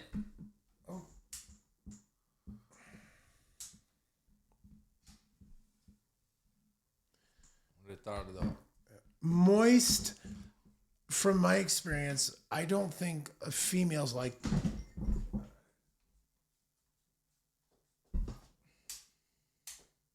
There we go. I don't think females like that word. Are you okay with that word? I've always been fine with it. but Okay, like, it's not just females, man. Some just people in general. they think it's gross. Some guys it's also uncomfortable. like, oh, moist. Well, they're probably No, my buddy is not fucking gay at all. Like, and he's like, moist. I don't like it. It's a word. Yeah. I think I almost want to use that word because It makes me want to use it more. it makes me Yeah. want to use it more because people don't like it. Yeah. Same thing with fucking retard. Yeah. I'm sorry, bro. But You like, said- I never will go up to a mentally challenged person and start calling them retard. And when I say retard, I mean you're being retarded. You're being stupid. Yeah. Okay? Yeah. You're being silly. Yeah. Now, you want to take that as I'm fucking abusing the word retard as like I'm calling you mentally disabled and I'm offending those people. I'm not. You are by taking it that way. Yeah. To me. And a lot of people have become all sensitive about this kind of shit. Stop being gay. All right? Yeah. Now, It's kind of retarded that they think that way. yeah, Right? exactly. Exactly. Now, You said retarded earlier. yeah. And I almost was like, "Hey, wait a minute. It's not Not careful. It's not You're cool gonna, anymore. you're going to get yourself canceled." Yeah. But I refrained from, I figured it was okay on this podcast. I believe we are still in the United States of America, Yep. and we still have the freedom of speech. Now, I'm not gonna say, I'm gonna go all full retard, and start being an asshole. But Well, there's certain words you don't want to use. also like there's certain things you don't want to say, like. Yeah, I know certain I- things I, you know I know don't I wanna say I know which word Because you're not those people. yeah, I know, what I mean? a certain word maybe that people might find offensive. Even though No, I don't care. No, that's I'm not saying, that's not I'm what saying we're talking like about. certain. I'm saying like saying certain things, like members of certain cults might say. You know what I mean? Because we're not those people. Oh, destroy these people or kill these people. We're not those people. I'm never going to say kill anyone because I'm not those people. Even though we have freedom of speech, I'm never going to say kill anyone because I'm not those people. I don't believe those things. But being able to say any word you want, that's got nothing to do with anything as long as it's an innocent thing. Yeah. That's just my stance on it. You don't want to be accused of a hate crime. Not that I Right. don't want to be accused. I wouldn't say it because that's not what I believe. Right, but that's what they would accuse you of if you just said something like that, right? But I would never say anything like that because that's not who I am. Right. But yeah, I mean, anybody. I mean, you could. You start going around, yeah, let's kill these people. Anybody, yes, I would accuse you of hate crimes because you're starting to talk about killing people. Yeah, who's talking about killing people? Nobody. I was just saying okay. that that's not the types of thing. Even though we have freedom of speech, that's not Right. the things that we would say. I would say because that's not who I am. That's not just because I have every right to say that and every freedom because we're in the U.S. I would never say that because that's not what I believe. That's not who I am. Yeah. That's all I'm saying. Yeah. Yeah. I mean, we're all, because you're a good person. I mean, I try to be. At your core, right? I try to be. We're all a little gay. We're all a little racist, but do we let those things out of the cages, So here's an example. I got condemned. I got condemned, or what's that called? Not vilified, but I don't know. I'll come up with the word in just a second. But what was that term? They ill-communicated from John Wick, or what was it? Oh, John Wick. I love John Wick. Yeah. John Wick's great. Yeah, when they're like, oh, he's ill-communicated or not. Yeah. What was it? Yeah. When they're typing in the order. Yeah, he fucked up. He did the wrong thing, and like you're banned. It's basically being banned. Something communicated. Yeah, I just watched John Wick 4. So I got the one with the girl. I think there's always a girl in it. No. Like John Wick's not like the main character. The new one. It's like a sub branch. Is she Asian? It's a sub branch of the John Wick movies, and there's like this main character is a girl. Oh, okay. It's a new one. I haven't seen that. No, okay. Yeah, that's. Then I think you're talking about the third one, no? Or I don't know. They're great. I love real quick. I love the music from John Wick. Dude. That's actually my favorite part. I'll get back to that. But I got in trouble for something. So I used to listen to, I listened to YouTube, and I used to listen to this guy called Barricade Garage. And he was a black guy who was into landscaping, cutting wood, and he was funny and just likable. And I just love, like, if I could meet him or connect with him, like, I would like do landscaping, be his friend. But you could listen to a podcast or a YouTube video from somebody, and certain words are allowed, and let's say someone's in the other room and they hear those words coming from the other room, they might think things, right? But I'm like, no, that's not the type of person that I am, just like you're talking about.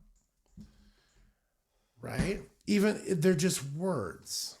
Yeah, but like, yeah, you're right.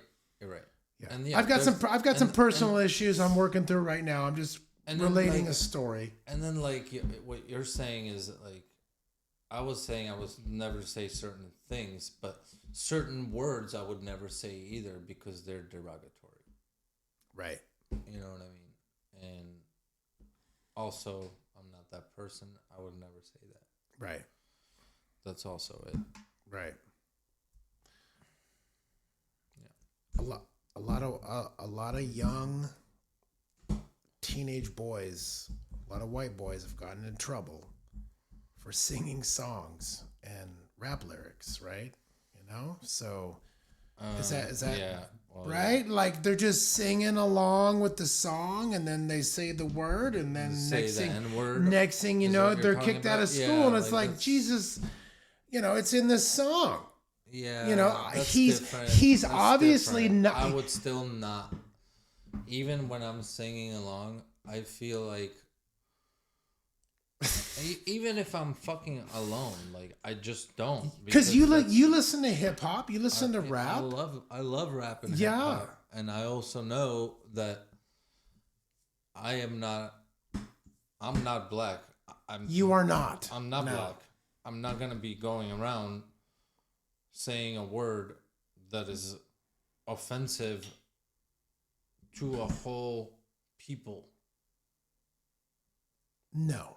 Just like the K word for Jews, I'm not going to go around saying that word because I know it's a nasty word.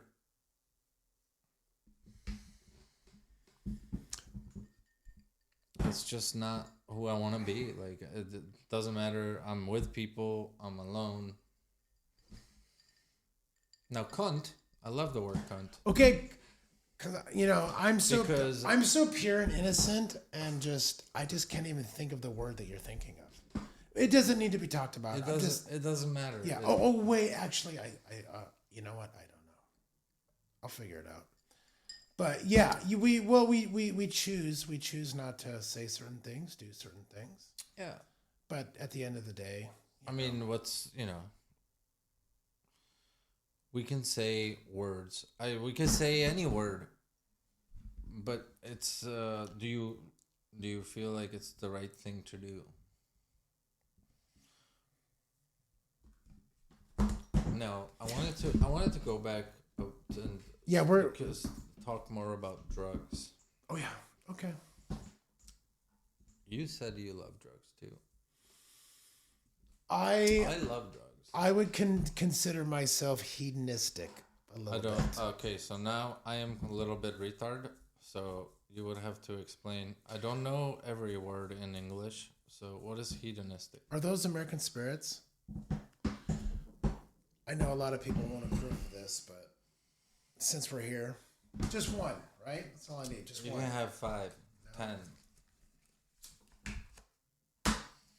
What is this hedonistic? You tell me more. I want to know. Okay. What is this new word? I've heard many times, but I just don't know. I looked it up. I can't remember all. Give me the gist of the. It's basically you like pleasure. Oh, okay. Yeah, I love pleasure.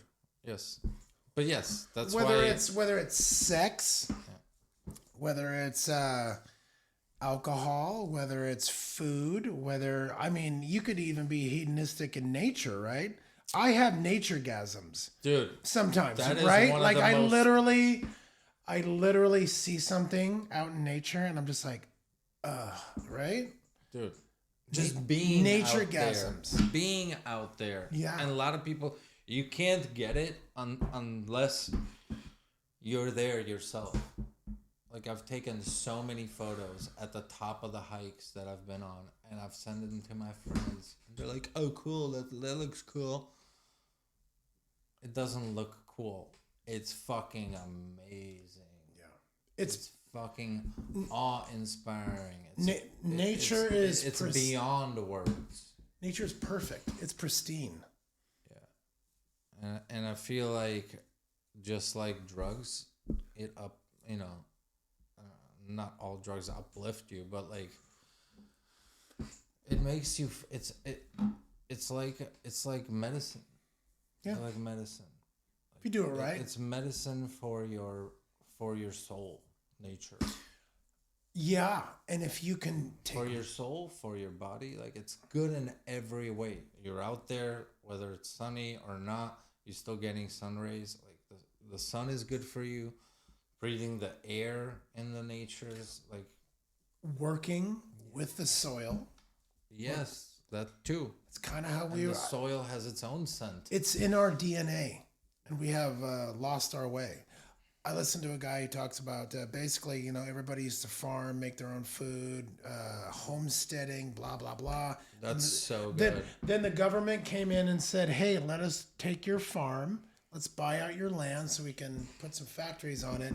You come into the city and learn a trade. You can make more money, but you only have one skill, and you lose your connection with the earth, nature, all the things that we're talking about. Yeah. And, unfortunately, you're right. Like, you lose all these other things because when you're a farmer, most farmers, if not all, their fucking tractor breaks down. They don't fucking call no mechanic. They fucking fixing that shit themselves. They are the mechanic. Yeah. They figure out what's wrong with it, they go get the part or make the part because they have huge land. You can have these tools in the shed. You have a whole barn. Like, it's pretty amazing, man. I've always wanted to, and it's like sometimes I wish like I had 5 lifetimes to where I could go be a farmer, go be a mechanic.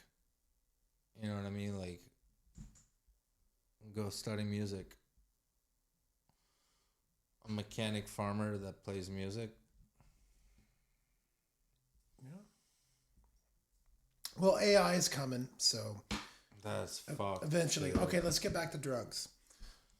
Yeah, so Yeah. I wanted to ask you, like, Yeah. have you done all the drugs?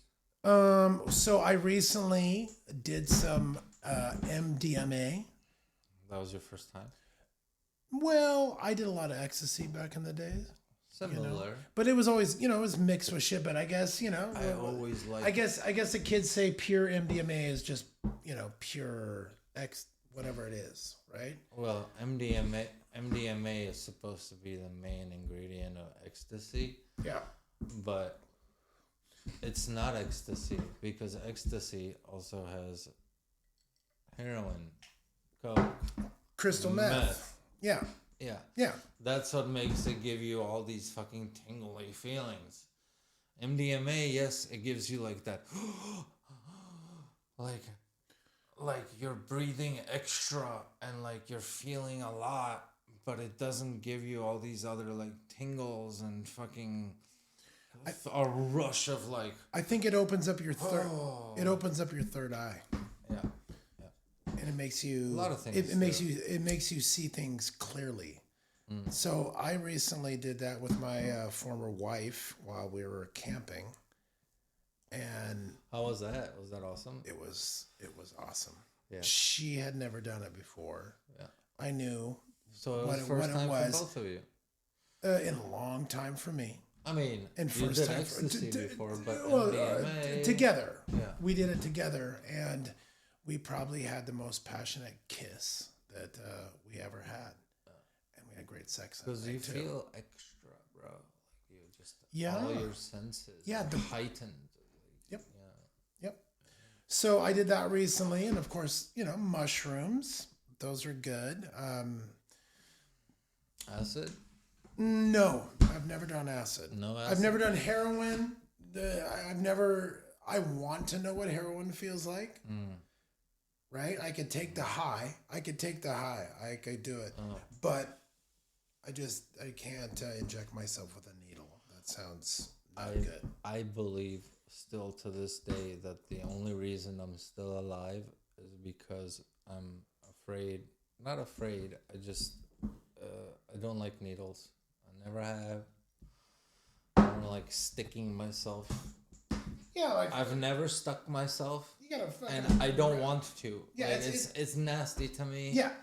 And that's probably the only reason I'm still alive right now, because I love that shit. Oh, you've done it.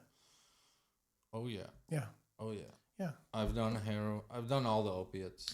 My sister All the opiates. did heroin, and it was the thing that kind of sent her off in a bad direction, but she kicked it and got over it, and That shit was she is doing amazing. So nasty. a lot of people can't survive that, get past it. Yeah. I don't recommend it. I mean, No. I love this stuff, but through my years of the career I had as a fucking junkie, getting off of it was one of the hardest things and most fucking unpleasant things, because you can't do shit. You don't feel, and some people can. Every body is different. So some bodies can still function. Mine just fucking shuts down and is like, fuck you, I'm not doing shit. It's also up here, but, and when I've been forced to, like, one time I was getting off of it, we were on vacation with my aunt and cousin, and they made me do shit. And yeah, looking back at it, I still was having an enjoyable time being forced to do those things, but I did not want to be doing anything. I just wanted to be in bed feeling like shit. Yeah. I didn't want to, but like I didn't want to leave the bed is what I'm saying. Sure. Well, but I love the fucking drug. Like opium. It's a fucking, I mean, that's also a natural plant. Right. And pure opium is so good. I've had it once. So good. It just makes me feel like, I don't know how to say this. Like, I don't want to say it makes me feel normal because what the fuck is normal? But it makes me feel comfortable. Fully comfortable and content. Fully, like 100%. You're just content. And opiates, like, in terms of any of them, like Vicodin, Demerol, morphine, any of that shit,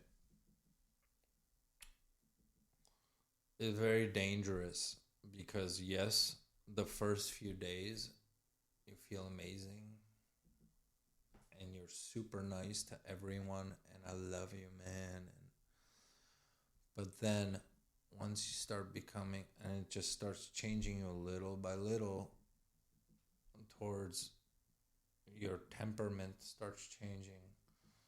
You start becoming more irritable. Paranoid. Never paranoid. You weren't paranoid. Irritable. Okay.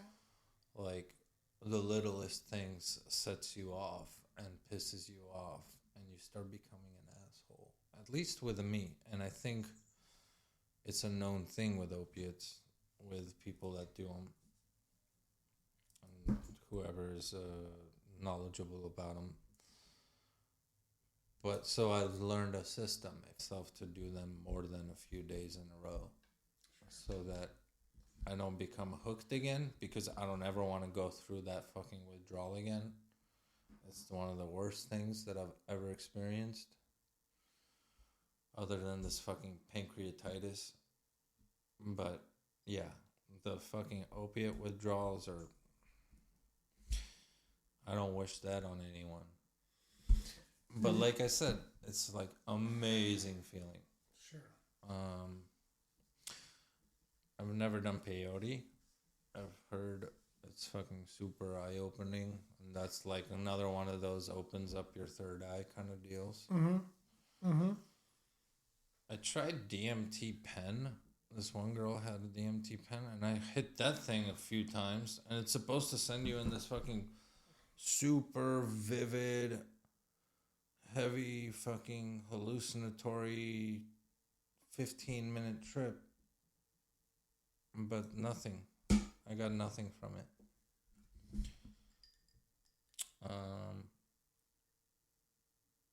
Yeah, I've never done angel dust. I don't know what the fuck angel dust is. But That sounds like something from like the 80s or something like yeah, remember Trading Places? Yeah. PCP. Yeah. PCP. Yeah, I've never done any of that shit. But I feel like everything else. Ayahuasca, peyote, never. But everything else, yeah. Now, acid, if you ever do acid, so you've done plenty of mushrooms, right? I wouldn't say plenty, but I've done some. Yeah. So imagine a mushroom trip, but more hallucinatory, or, well, it also depends. There's different types, but you gotta make sure the acid is clean in terms of you can trust who you're getting it from, and you can trust that it's actual acid. A lot of people sell some other shit that's not acid, and you do not want to have a bad acid trip. I've never had a bad trip from anything.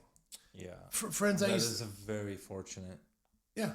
Yeah, I think I've got the genetics or the ability to handle most anything. You know, try it, experience it, That's amazing. And if it's like, well, with crystal meth, I mean, the last time I did it, I flushed a bag of it down the toilet and it was just like, oh God, this is getting to me. So, I feel like I can leave things behind when it's time. when it's not good. I like the uppers though. I miss the uppers. I miss the cocaine. I miss the, but you can't go down that road. So you just stick with alcohol, nicotine, and marijuana, right?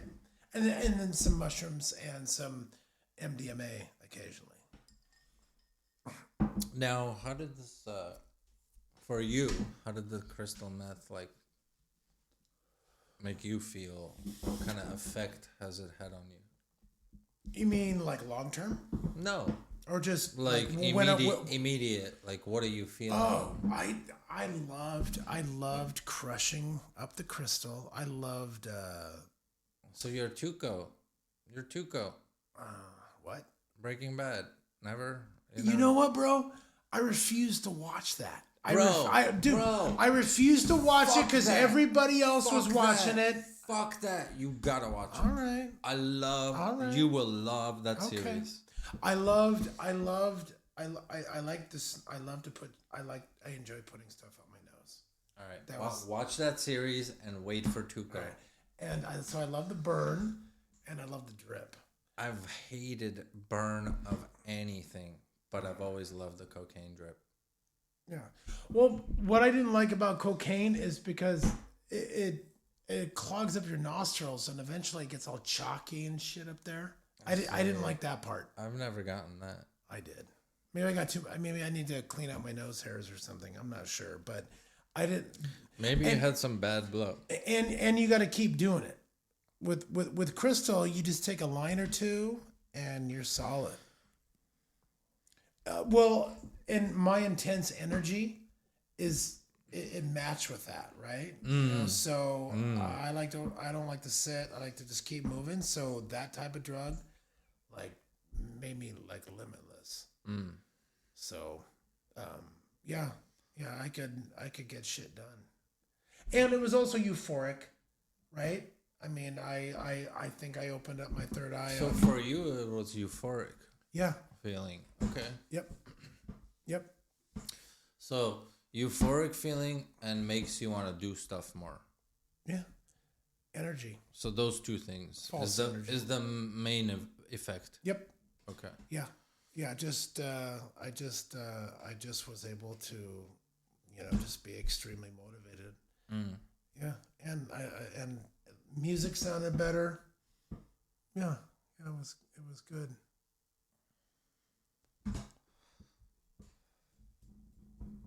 So, going back to your business, right? Have you done a bunch of advertising, or when you first started, right? Like, how'd you come across your first client? Landscaping? Yeah. I worked with a contractor. A builder. Yeah. Somebody who was good with hands, which I was not. And so I started to work with one of his clients. Where I worked with him, I picked up tools, I held things, I did stuff. But somebody needed some yard work, and so I just started with that. I don't do any advertising. I did zero advertising. Plus, I always said, my truck, right? My yellow Dodge Ram, which sticks out. I didn't want to put anything on my truck that would say, hey, call this number so you could, report me on Yelp or something like that. So if I wanted to be able to do what I wanted to do without anybody being able to call and say something bad about me. Plus, when you do good work, you don't need to advertise. That's true, but I find it odd that you would stay away from advertising solely for that reason. I don't see the reason for you to be worried about that kind of shit. I think once again, I believe I was stubborn and I'm like, I don't need to advertise. And I just believed in what I was going to do. I'm kind of lazy. I'm lazy, but not lazy. It just, I get it. I didn't need to. I thought about it. Okay. So I got a few yard signs. I thought about getting one of those like magnetic stickers. Yeah. Right. But once again, I've been able to tell clients to fuck off. Somebody that just rubs me the wrong way, and I want to just go all Italian on them. And if I do that, and if I have advertising on my truck, they're gonna be like, they could get online and say things about me. I got you. So there's that, but that's not the main reason. I don't tell everybody to go that way. But I just didn't need to. It just always happened. I just always got work. Mm. I mean, I have business cards. So word of mouth. Word of mouth. Old school, bro. I like that. Yeah, that's a good way. I feel like that's the most natural, best way, because then you know that you're doing something right. Mm-hmm. You know what I mean? Mm-hmm. You know you're doing something right when your business is coming all from people telling their friends, oh, you gotta hit up Shawn. He's the fucking shit. Yeah. Yeah, reputation, that kind of thing. Yeah. Angie's List. Mm. You ever heard of that? Yeah, of course. They were hawking me for about a year. Almost every day calling me, trying To get on there? Yeah. And I'm not that type of guy to just hang up on solicitors. Yeah. I listen to them, I give them their time. But you never wanted to? No, in fact, I at some point was just telling them, I'm like, okay, so even though I'm busy, even though I have as much work as I need to, you want me to sign up with you, and you're going to take a portion of the business from me, but there was expectations involved. Like, well, you need to return their calls, and you need to do this. And eventually I told them, I'm like, I don't think I need you. I think you need me. I never knew that. Yeah. So if you sign up for Angie's List, then you have to be held accountable for returning phone calls or showing up at a certain time. Mm. And I do my own thing and work on my own time. And, Yeah. But yeah, I never needed any type of advertising. So what's their percentage? Let's just say 15, 20%. I don't know. I'm not sure. I can't remember. But it's But over. eventually they stopped calling me. It's over 10%. Yeah. What? Yeah. But I don't need that. Well, a good fucking chunk of business right there. Yeah. I'm like, so how about you pay me, because I'm so busy and I'm so good at what I do. How about you pay me to be on your website, right? Because you're going to get hits. People are going to want to hire me. But eventually they stopped calling me. I listened to them, but was just real. I'm like, I don't need you. You need me. So no advertising. So now do you get to like pick and choose your customers? Yeah. You got that much business coming in? Yeah. That's pretty Fish in a barrel, bro. Clients come and clients go, just like people. Mm. They'll I'm replaceable. There's 1,000 landscapers out there, no worries. But also they're replaceable as well. Mm. You lose one people, you lose one job. Next thing you know, you're building pavers for Tori at Epulo. What's pavers? Pavers are remember at the barbecue, the stone. Okay. Yeah. Yeah, I'm just saying opportunity presents itself. Yeah. So you never need to worry about, what did I do wrong? As long as your work is good, which it seems to be. It is. Yeah. I care. Yeah. I cut a mean lawn, bro. I tell people I don't mow lawns, I manicure them. So, yeah. I got some good tools, bro. I got a commercial mower now. I got steel equipment. I got the good shit.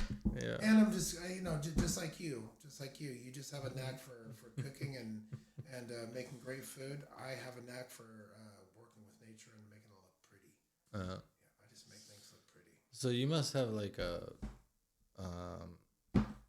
eye for like detail oriented. Yeah. Not mechanical. I can't build or fix anything. Yeah. I'm not that type of man. I don't have any of those skills. I'm okay. You destroy. You take away shit. Yeah. Yes. Yep. That's awesome. Yeah. Yeah. Now, are you telling me that you have a short fuse? I'm Italian. I can. There's a line. Eventually, I have grace. I have patience. But at some point, when you just keep pushing, eventually, I'm. So you don't have like too much of a short fuse, like because like my stepfather, right? I mean, decent enough human being in certain ways, but he's a fucking complete prick. Like, the tiniest fucking thing will set him off into, like, just, like, full volume yelling and just, like, the nastiest yelling, like, cursing and, like, shit that nobody needs to be saying. And like that, on a dime, he'll just turn. And I don't even deal with him because, like, it's just not necessary. So I go off of that as a definition for short fuse. So from what I'm getting from you, you're far from that. No, I'm not mean. I'm very loving. I'm very caring. I'm very supportive. But there's a right and a wrong. Yeah. And I feel like I'm put on this earth. I feel like I'm here to do the right thing. And I've got enough masculine energy in me to be able to stand up for what is right. Yeah. And I enjoy it. I enjoy the opportunity to put people in their place or just stand out. Yeah. Stand out. Stand up. Stand up. Yeah. Yep. Call people out. It's I think the world needs a little bit more of that. I've learned that that's a thing. I didn't always used to realize the importance of that. And I was always like that, oh, nice guy. Oh, yeah, like there's no necessity to be that way, but there is a necessity to stand up and stand out and stand your ground and put across what you feel is right. South Park. There's I'm a big South Park fan, and I can't remember what episode or whatever, but they're like, "Hey, fuck you," kind of thing, and it's like people just need to be put in their place sometimes. When you have integrity and are doing the right thing and believe in your path, I think it's okay to call people out on their shit sometimes. No. And I can handle myself too. No, I can totally. I can fucking dig in with people. I'm like a pit bull, bro. Like we're gonna figure this out. You lock it in and don't let go, huh? Yeah, pretty much. Until they let go of me. Yeah. Yeah. So, what's your plans for your business? Like, are you always trying to keep it personal and have your own personal relationship with each customer, or would you ever be willing to or wanting to expand to the point where you're not actually doing the work and you have employees and you're managing the different jobs. Right. That was a vision when I started out. Yeah, I thought about expanding and, having employees and just getting big, but I ended up with maybe 1, 2 employees at one time, but payroll is very expensive, and I didn't want that kind of responsibility. I enjoy doing things when I want to, when I can. Having a little bit of freedom. Yeah. Some people want me to be. I need you to be there every other Friday at this time. Da, da, da, da, da, da. I'm like, it's not gonna happen. I'll lose money. I'll lose business for my freedom.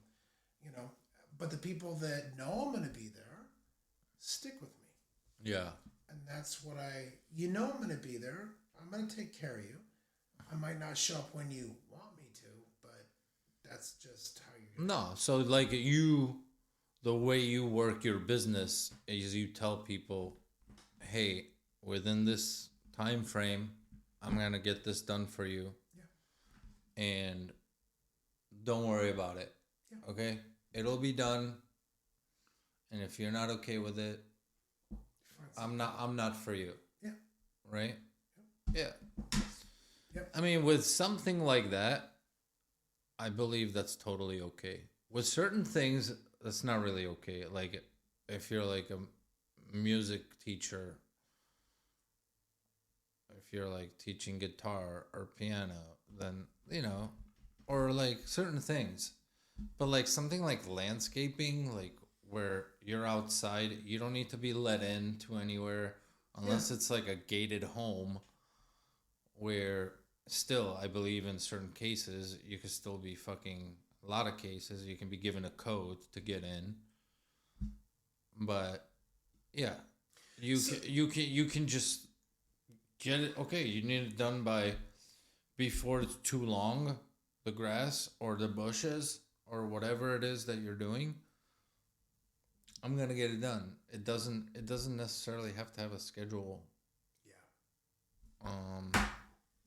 And that's, I think, totally okay in that field. I take care of people. Things always get done. Yeah. Everything looks good. Yeah.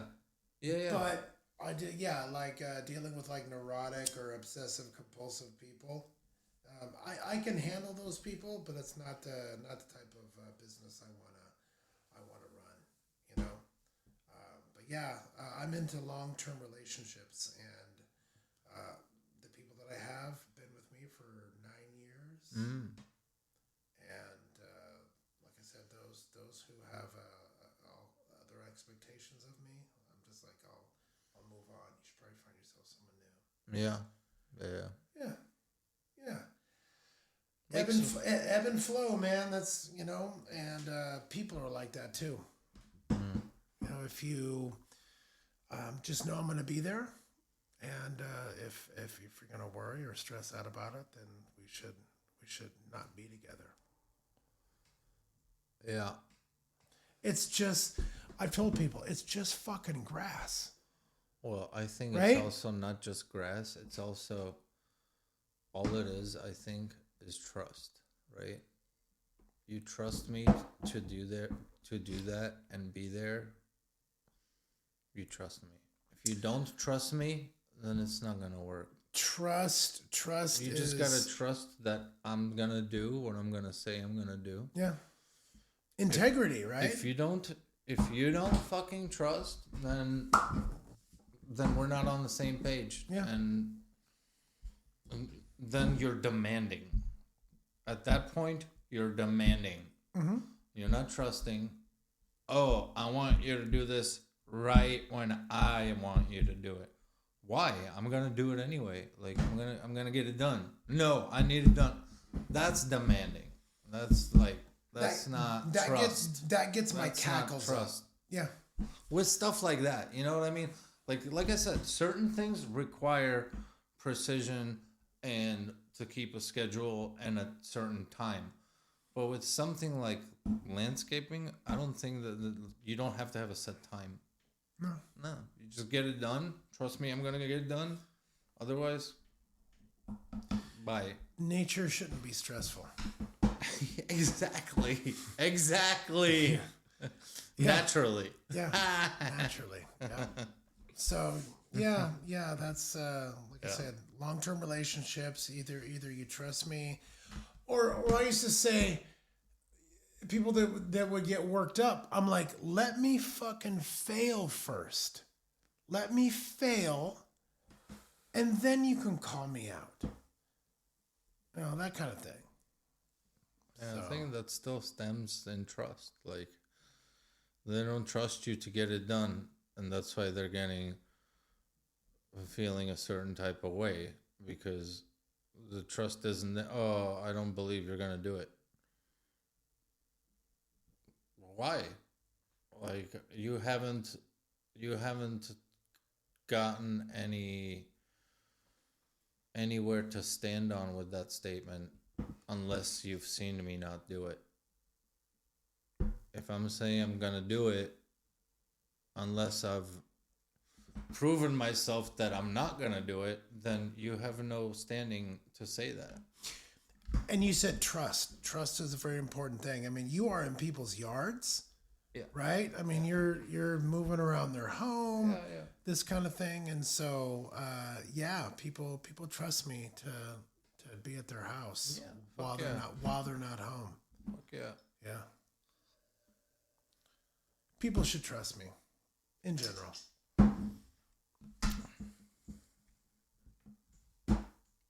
It is also an earned thing, but you know, I feel like maybe initially you might, but like even still, like with a fresh client, you probably like, okay, I'll be here around that time, and you probably stick to that. Yep. Not like I'll be here on the dot. Like, that's not that kind of a business. It's not that kind of a business. I have a neighbor of mine who's very neurotic about timing, and so I'll specifically not tell him what time I'll be there, because I know he wants to know exactly when I'll be there. That's and even though I'll know I'll be there at 12, I'm like, I can't really tell you when I'm going to be there, because I know it kind of ruffles his feathers a little bit. Hilarious. But I always get the job done. I always show up for him. He keeps me coming back, but it's just something that I enjoy. But yeah, that's how I roll, bro. Like, I mean, are you friends with that neighbor? Yes. Yeah. Okay. Yeah. That's funny. You know, if you're a good person, if you're a kind person, and if I can see that in you, I will work with whatever conditions you have. You know, I have the capability to please and work with anybody. As long as you're a good person, I'll work with your issues. Yeah. You know? Yeah. I mean, I have issues. I know people work with me. Lord knows I have issues. Yeah. Fuck. Yeah. Everybody at the restaurant is very supportive. I try to help put in orders. You know, like, which button do you push? Help me out here. You know, so yeah.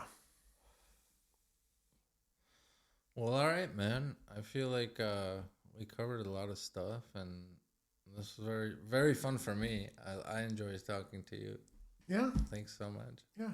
You're very welcome. If it works out, I'd like to come back. You know, I would love to have you back anytime, bro. I mean, we haven't even talked about 9/11 or anything. I mean, I got so much. I got so much. I mean, we stored can up here. continue talking about the Hezbollah and the Shiites and the and the Tutsis and the Trying to keep this one PC for the first one, right? trying not to bring up certain words. fuck PC, bro. Yeah. We can talk about whatever you want. Sure. Yeah. This has been good. But yeah, man, it was a fun time. Let's do it again sometime. Okay, my soon. friend. Yeah, All right. it's been a pleasure. Fuck yeah. Bye, everybody. Oh Lord, I wanna be manipulated, mind controlling, inundated. I will seek the revelation, make my life a celebration. I wanna be the change I'm seeking, manifest the words I'm speaking. I refuse to be imprisoned. I will make my own decisions. I'm on a permanent holiday. I'm going outside to play.